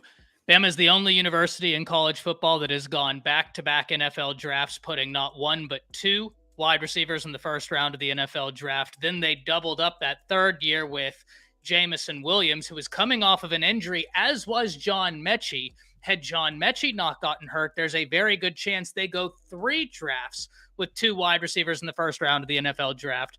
Devontae Smith has a Heisman. Alabama is one of the top teams all time in terms of Biletnikoff's one. Now, they're not at the top of Biletnikoff's, but as we currently sit here and talk, I think it's very hard not to put Alabama as wide receiver U just because of what they have done over the past 8 years. Yeah, all respect, Mars. I know whenever I'm talking to you, Mars, you're one of those that even if you disagree with me, we're going to have a good conversation. I think there's plenty of reasons to talk about a bunch of teams as wide receiver use. There's more than one of them if you really want to get down to it, because of the fact that look at the guys that LSU's putting into the league lately. Yeah. Oh, look at the guys incredible. Ohio State as well. Same thing. You know, they put guys in there year after year after year. Oklahoma has as well. Those CeeDee Lamb, D.D. Westbrook. There's a lot of guys that are in the league that or have been in the league at some point, have, you know, that we're really getting after. The bottom line is you're going to put guys in situations that, you know, at all of these schools, you can't really go wrong. You can say the same thing about, well, Clemson hasn't been doing it lately, but up until the last few years, they were putting guys in the league like crazy too from the wide receiver position. So I think it's fair to have that. You don't have to agree on all of it. I think that obviously when you look at just sheer, yes, you had the Heisman, you had and the number one draft pick guys. I get it. And it is what it is. I think a lot of that has to do with the fact that, look, bottom line is what position has Alabama not dominated lately? You know, and that even you could maybe say quarterback, but they put quarterbacks in the league too. You know what I mean? It's not like you're not getting those guys out there too. You got first rounders more than once. I mean, there's 3 in the last like 5 years that have won in the first round from Alabama. You know, that doesn't mean that Oklahoma hadn't done the same thing. You know, you've got a lot of places that you could argue, but I would say that with Alabama's dominance, of course they're getting the best players. It is what it is. You know, I got to get guys, but thanks for having me on. And you guys are welcome to jump in with me whenever you finish here as well. But thanks for having me, Ty. Absolutely, man. All right, Absolutely. Jason. Have a good one, fellas. All right. You too, man. So as we're kind of winding down, we'll do a few more topics, probably 2 more, because I have the Bama Standard in a little bit less than an hour. Be sure to catch me over there. Ooh, but that's good. I want to do 2 more topics, guys. I want to react to the updated rankings because I have a little bit of a bone to pick. I want to hit this comment right here. Anthony, where are you? I know you had a good one that I wanted to hit. Man, Chris had one too earlier too. Yeah, Chris. Yeah, let me go to this right here. Oh, God. Keon Russell will regret dissing Auburn. Auburn by 40. Thank you for the $2 donation, Chris. Chris Griffin, ladies and gentlemen, loves to troll me and Jance about Auburn, and he trolls Jance about the Bills. So love it. Love Chris. Chris, good dude. Yee. Yee. No, Chris is a great guy. Horns Down podcast. Be sure to go show him some love. Love Chris over here. So I want to talk about 2 things. Because last week, Chris, actually, it's a topic you posed last week. Is Texas recruiting in trouble? And I answered, and I was like, no, man, it's early. It's one of those things where we're in July. They've got some big battles ahead of them, and they've lost on a few really big battles. Let's be honest. Let's call it what it is. They've lost on a few really big battles. So I wanted to revisit this conversation. Is Texas recruiting in trouble? And this is a tough one for me to answer, guys. Because I think that you could argue this both ways. Let me be very clear here. Yep, for sure, Steven. We got to definitely give a shout out to Squad Blitz. That's going to be something awesome. Want to have Josh back on the stream here very soon because, I think they're doing some really great things over there. Tell him, Trojan. You tell him, Trojan. You tell him. That's right. Because, guys, I want to be fair. If this was USC and they were losing some of the battles in the manner that Texas... And listen, USC did, and we called USC out for it. Ole Miss had a bunch of decommitments. We called them out for it, right? We had that conversation here. And we've always predicated those conversations on saying, hey, it's early. It's early. So take what we're saying with the thought of it's early. But at the same time, Texas is coming out of a college football playoff appearance. There is an immense amount of talent in the state of Texas. It is still very early. They have got an incredible NIL fund. So do I think Texas fans need to panic? No. Do I think you could be disappointed? Sure. Sharma was a guy you really wanted, right? And then you had a guy flip from Texas to LSU. You don't want that. And I understand he had the relationship with Bo Davis. Right. That's unfortunate, but that's what relationships are in recruiting, right? That one right there, I can't necessarily go at Texas for because Bo Davis is the one that recruited him. Bo Davis had that relationship. Bo Davis goes to LSU. We know who Bo Davis is. Mm-hmm. So I think Texas, it's fair to say, hey, you can be disappointed, but I'm still on the fence of like, hey, it's too early to say Texas recruiting is in trouble. It's still way too early. They have NIL. They're coming off of a playoff appearance. They've recruited very well every year with Sark. They've taken some losses, no doubt about it, but there's still time. DeCorian Moore is still in the state of Texas, right? He's still going to be playing his high school football in the state of Texas. He still has teammates that are on that Texas Longhorns team that you probably will imagine are going to be like, hey, man, would love to have you over here. So, Jake, Yeah, I'm going to pass this to you because I want to be fair. mm-hmm. And we have talked and kind of talked about some of the things that USC hasn't been able to do in recruiting. We've kind of talked about Ole Miss having those decommitments. And so I don't want to be unfair and be like, oh, well, it's no big deal. If it's Texas, it stings. But I do think this is a little bit different whenever we turn to the nuance of the conversation. What do you think about that? Yeah, it is interesting, right? Because you feel like with Texas, especially with what they've done under Sarkisian, because he has come in and done a great job with the program, you would feel like they'd lock down the state a little more. Granted, I don't think they're necessarily doing a terrible job or that they're messing all this up. I just think that it might take some time, especially right now. It's interesting. NIL era plays a unique role. Like maybe Texas is kind of pulling back a little bit from like what they're willing to pay. Granted, I don't know the details on that. That'll be an interesting one.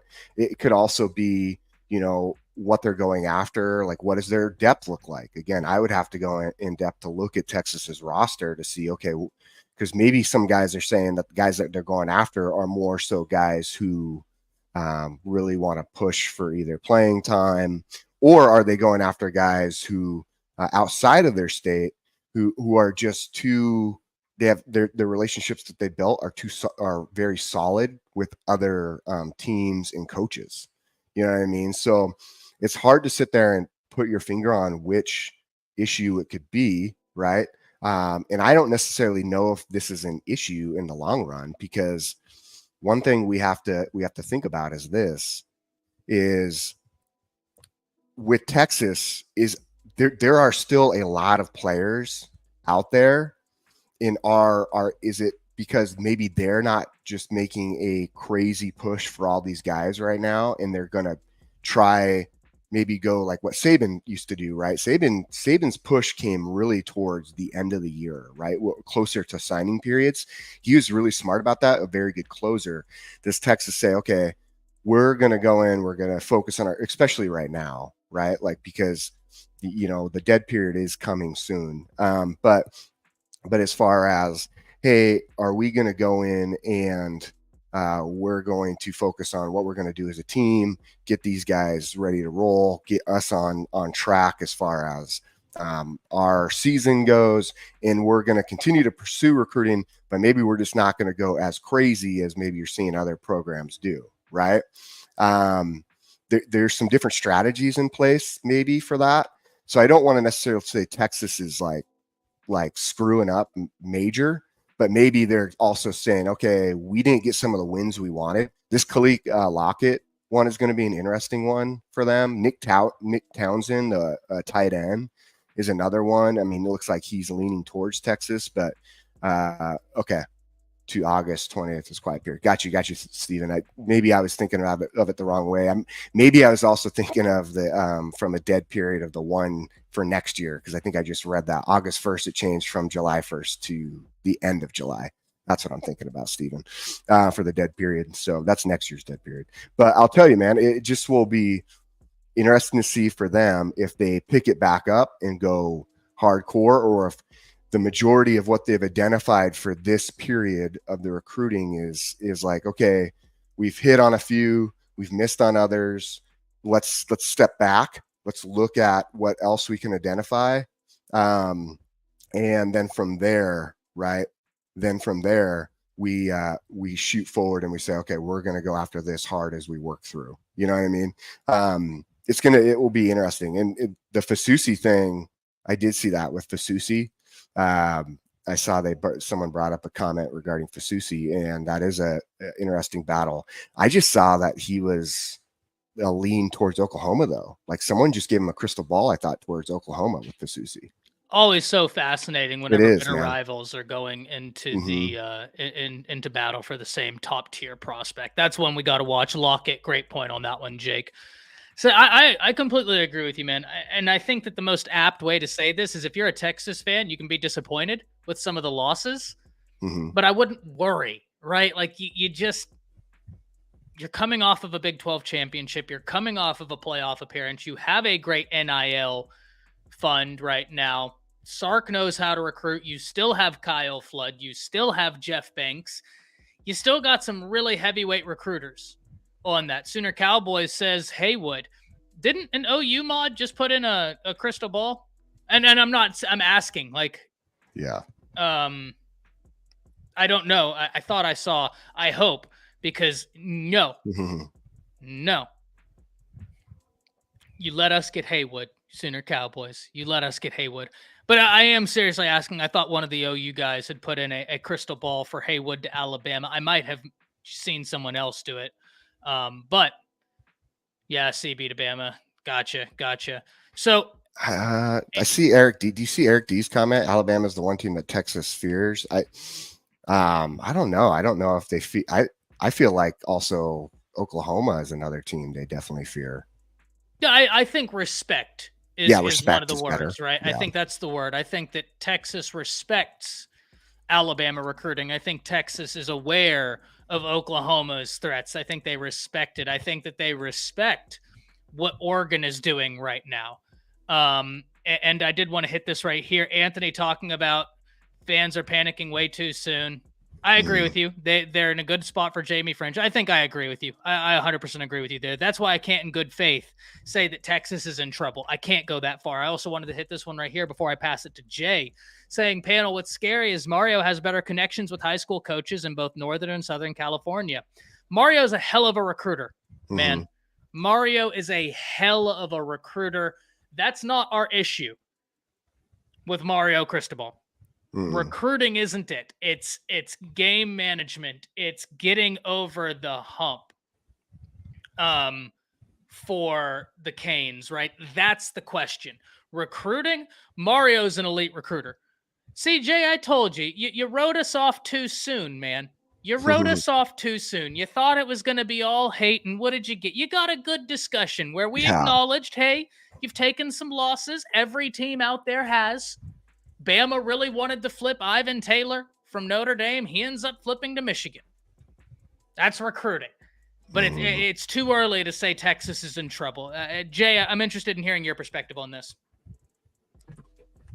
Yeah, Texas is going to – it's a short version. Texas is going to be fine. I have no worry about what they're doing right now. Of course, you know, if we take a look at a lot of their NIL videos, a lot of the Lamborghinis and Bentleys and Bugattis and, you know, especially if you're a Texas guy out there, you guys know about the Venom F5s that they kind of got out there. They're going to be fine. Right now, yes, slow period. But it is what it is. I mean, trust me. I mean, you know, we got into December.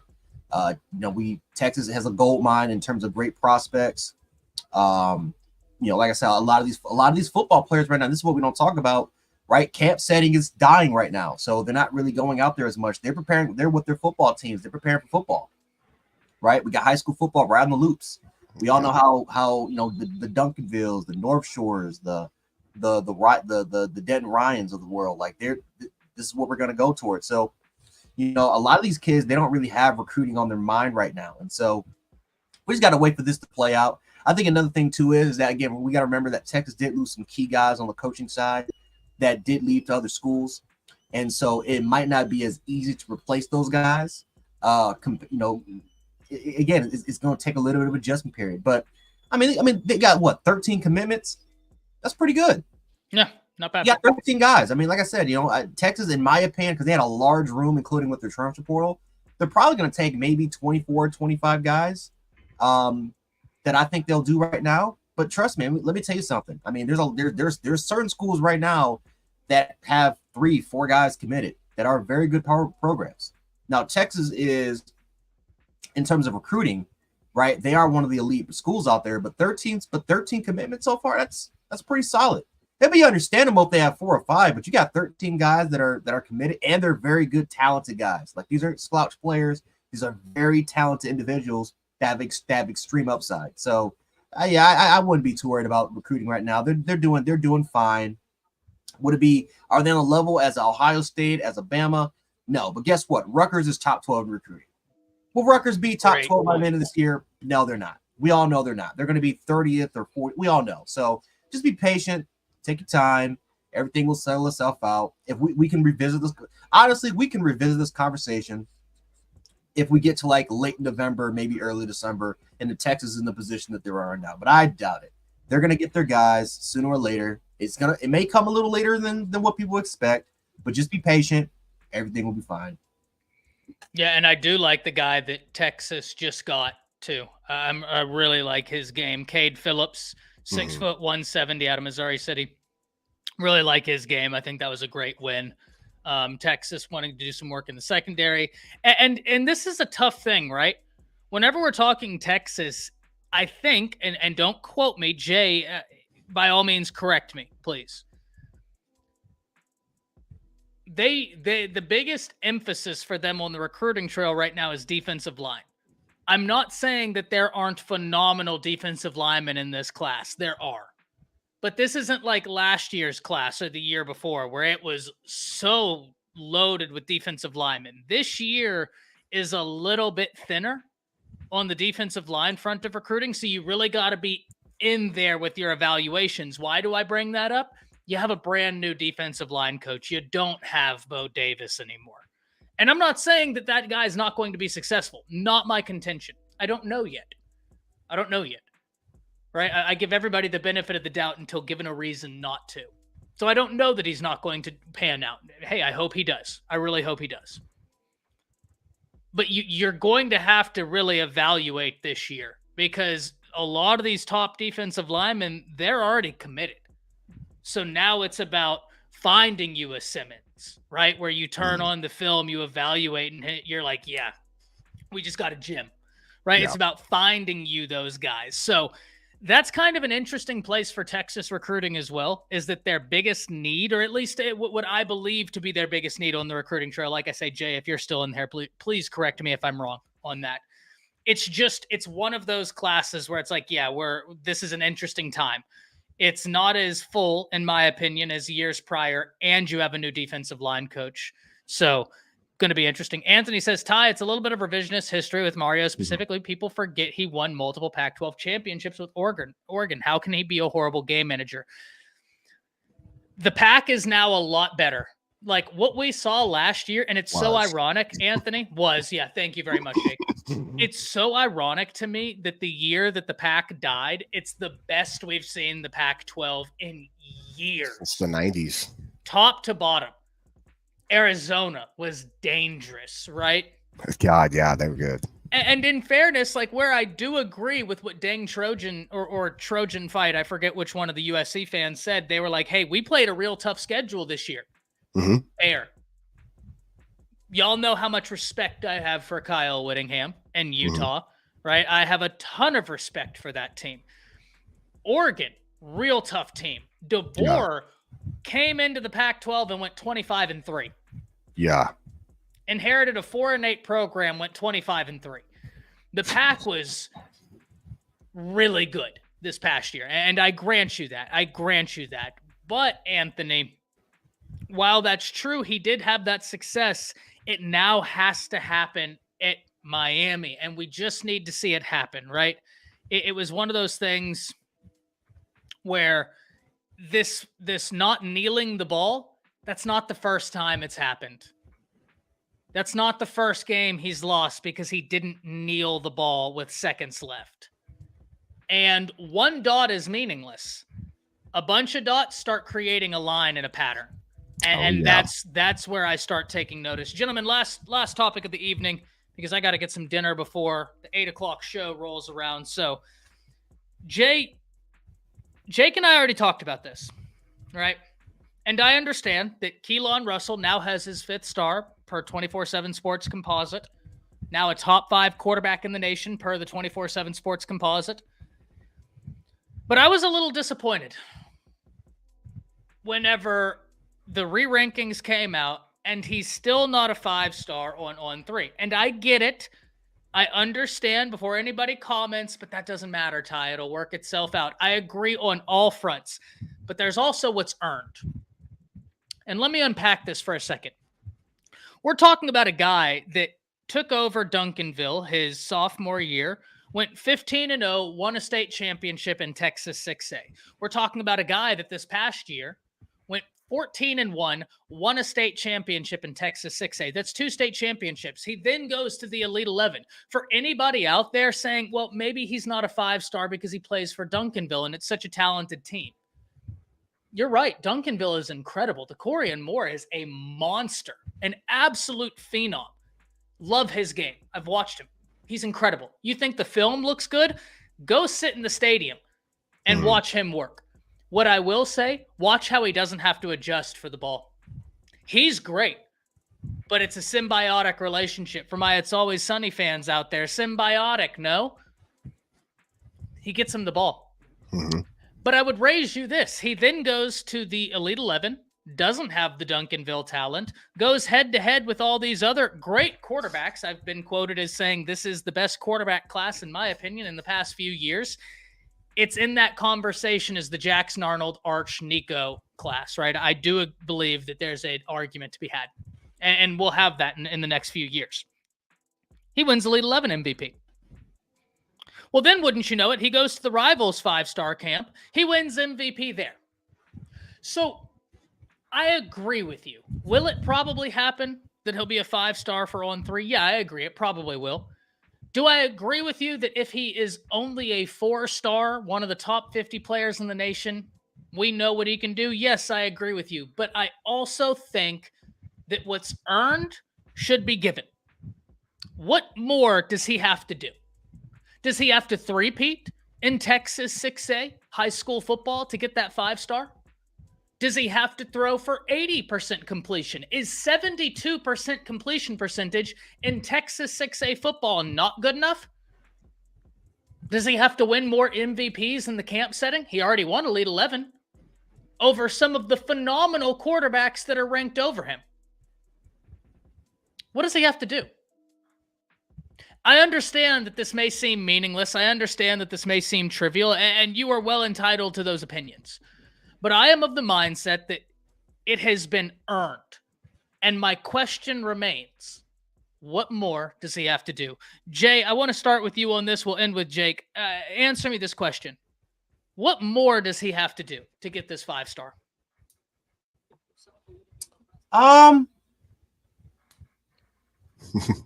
Sell his soul. I don't know what else he can do. I mean, he won the Elite 11. He won the Rivals camp. I don't know what he needs to do. He's a back-to-back state champion on the toughest. I mean, we talk about the toughest the divisions or toughest leagues in high school football. I would say that Texas 6A is the toughest, or is the second toughest. Obviously, the first one being the Trinity League. But I don't know what he needs to do. I mean, he had 2 great seasons, back-to-back seasons. And the funny part is we have seen players earn their 5-star based off of high school statistics. We've seen it done. So this is, again, this is why for me, like I said, I don't want to bring anybody down, or I don't want to try to, I'm not a recruiting expert. Right? These guys have been doing this a lot longer than me, but sometimes you got to question people's evaluations. Sometimes you do got to question the people's evaluations. And sometimes, I'm going to be honest with you, have these people played the game of football? Have they played the game of football? How in the hell do you not see, based off of the film, based off of what he's done at the high school level, and and what he's done at the camp setting, he's 3 for 3. In terms of their preferences, this is what they said, right? You got it right. Number one, you got to have great high school film. It has to be, it has to be a part. right? It has to be right. You have to separate yourself from the rest of the pack. Number two, you have to be dominant in camp settings. That's what they said, right? And the number three, of course, is record, high school success. That's a big factor. It's just inconsistent. It's just inconsistent. There have been players where I'm like, how the hell did this kid even? No disrespect. How the hell did this kid get a 5-star? And then there are other situations where I'm like, how in the hell did this kid not get a 5-star? And there ended up being 3-star guys, late 4-star guys. I don't know. I don't know what the criteria is anymore. And honestly, I'm going to be completely honest. I don't care anymore. I literally don't care. Like I said, I trust my eyes. I trust what I see during the tape. I trust based off of what they've done throughout their high school career, and who is coaching them and who has kind of developed them to this point. Whether if it's personal trainers, high school coaches, in terms of who are their mentors, right? Who are the people that are in their life that they listen to? There's a lot of things that you can instantly tell. You don't have to be a recruiting expert to tell if a kid has the potential of being great. And so, I look at Keon Russell and he's got all the intangibles. He's got the leadership. He's got the on-field intangibles. A lot of people, and Jake has said this plenty of times, when players simply want to play for him. Players simply want to be around him. Coaches simply want to be around him. He has great IQ, right? There's nothing that they do at these camp settings, man, and that's testing a player's IQ in terms of diagnosing plays, and especially situational play calls, right? What in this situation, what would you call? And Keon Russell aced every one of them. He never failed the test. So I don't know what it takes for him to get a 5-star, but it is what it is at this point. Honestly, I just don't care if you can demote him to a 3-star. I don't care. I know what he's going to be like as soon as he comes to University of Alabama and the potential that he has, and that's all I pretty much care about. Now, again, it sucks for these players.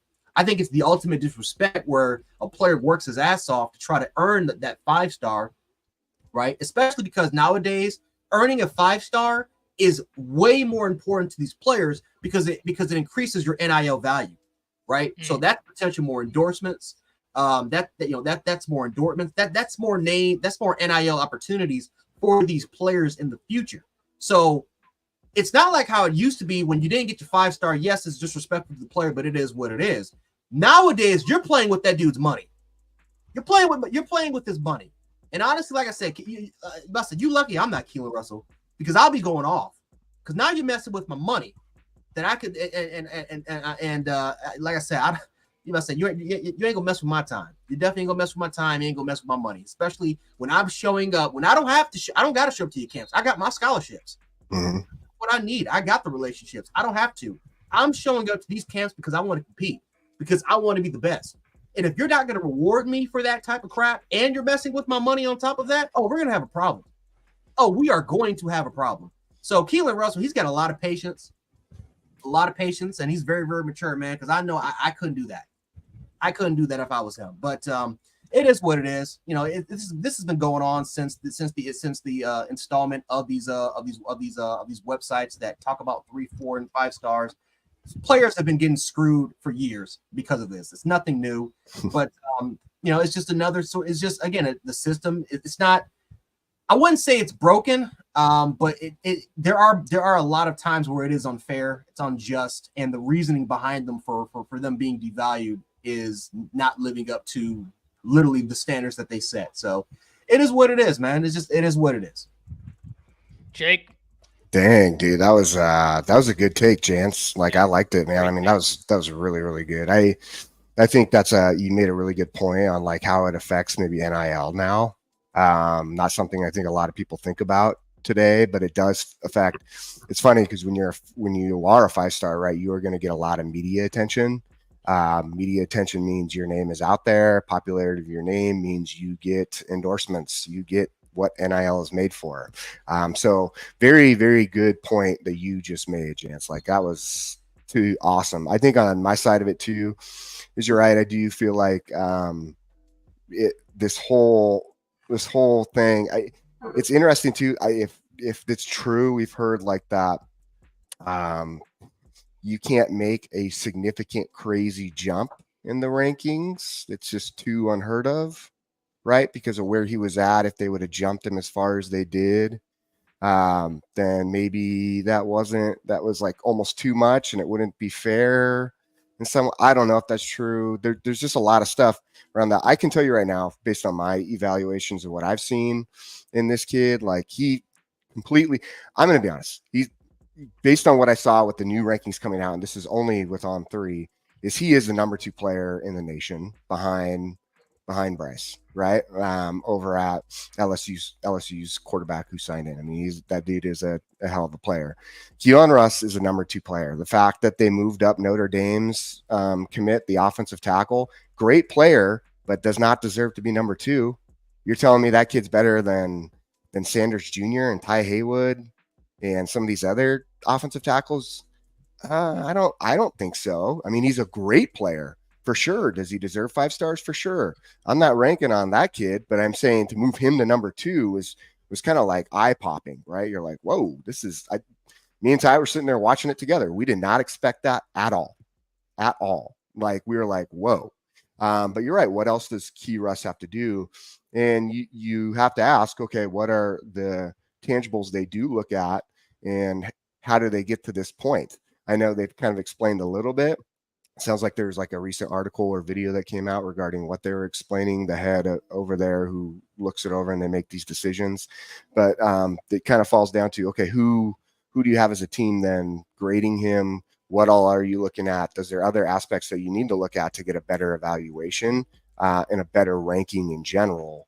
Because from a composite standpoint, it does affect a player in their future and what they can do now and what they earn based on what you're giving them as a composite, right? So meaning all of them combined. I disagree with it.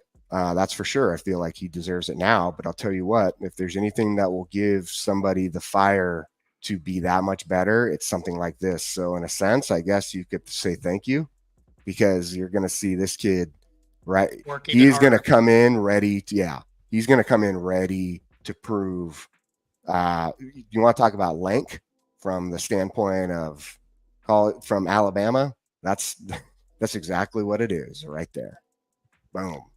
100%. And yeah, he is Eric, a composite 5-star on 24/7 Sports. But Jake and I were watching as the rankings were released, and they get to top 5, and I'm like, he's got to be up here, right? Like, I love Tavian St. Clair. Mm-hmm. I think that guy's a monster. I have not hid that opinion. I think Tavian St. Clair is a monster. I like Zollers as well. I think he's great. Mm-hmm. Yep. Keon Russell just won Elite 11 MVP over both. Mm-hmm. Both great quarterbacks, both absolutely worthy of that 5-star ranking. Make no mistake about it. But when they got to the top 5, I was like, yeah, it's got to be Key Russ. Has to. We said the same thing. We're sitting there watching it together. Right? Like, he's just won Elite 11 MVP against all of these other quarterbacks that are ranked as 5 stars. Mm-hmm. He won MVP over them. He won Rivals 5-star MVP. Right. And why isn't he the number 1 quarterback in the country? That's the question. Why isn't he number 1? Screw being a 5-star. Why aren't you? Why? I won everything. I won every major contribution possible. Why am I not number 1? Now you're messing with my money. Wow, dude, you know what, Jay?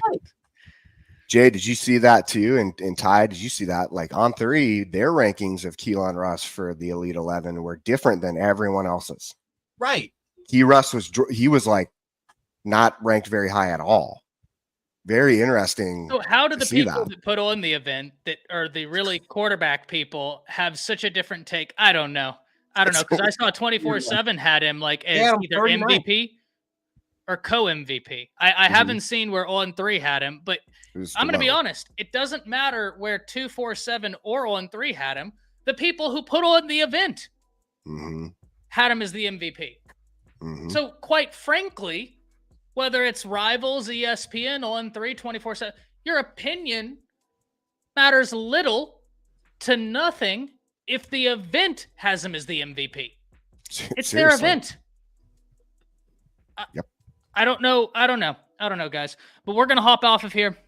I have got to eat some dinner. I have got another show in 20 minutes. Gotcha. Catch me over on the Bama Standard, the final whistle. We're going to be having a great time over there. But I am going to now let these guys right here tell y'all where you can find all of their great content. Jay, I'll start with you and then go up to Jake.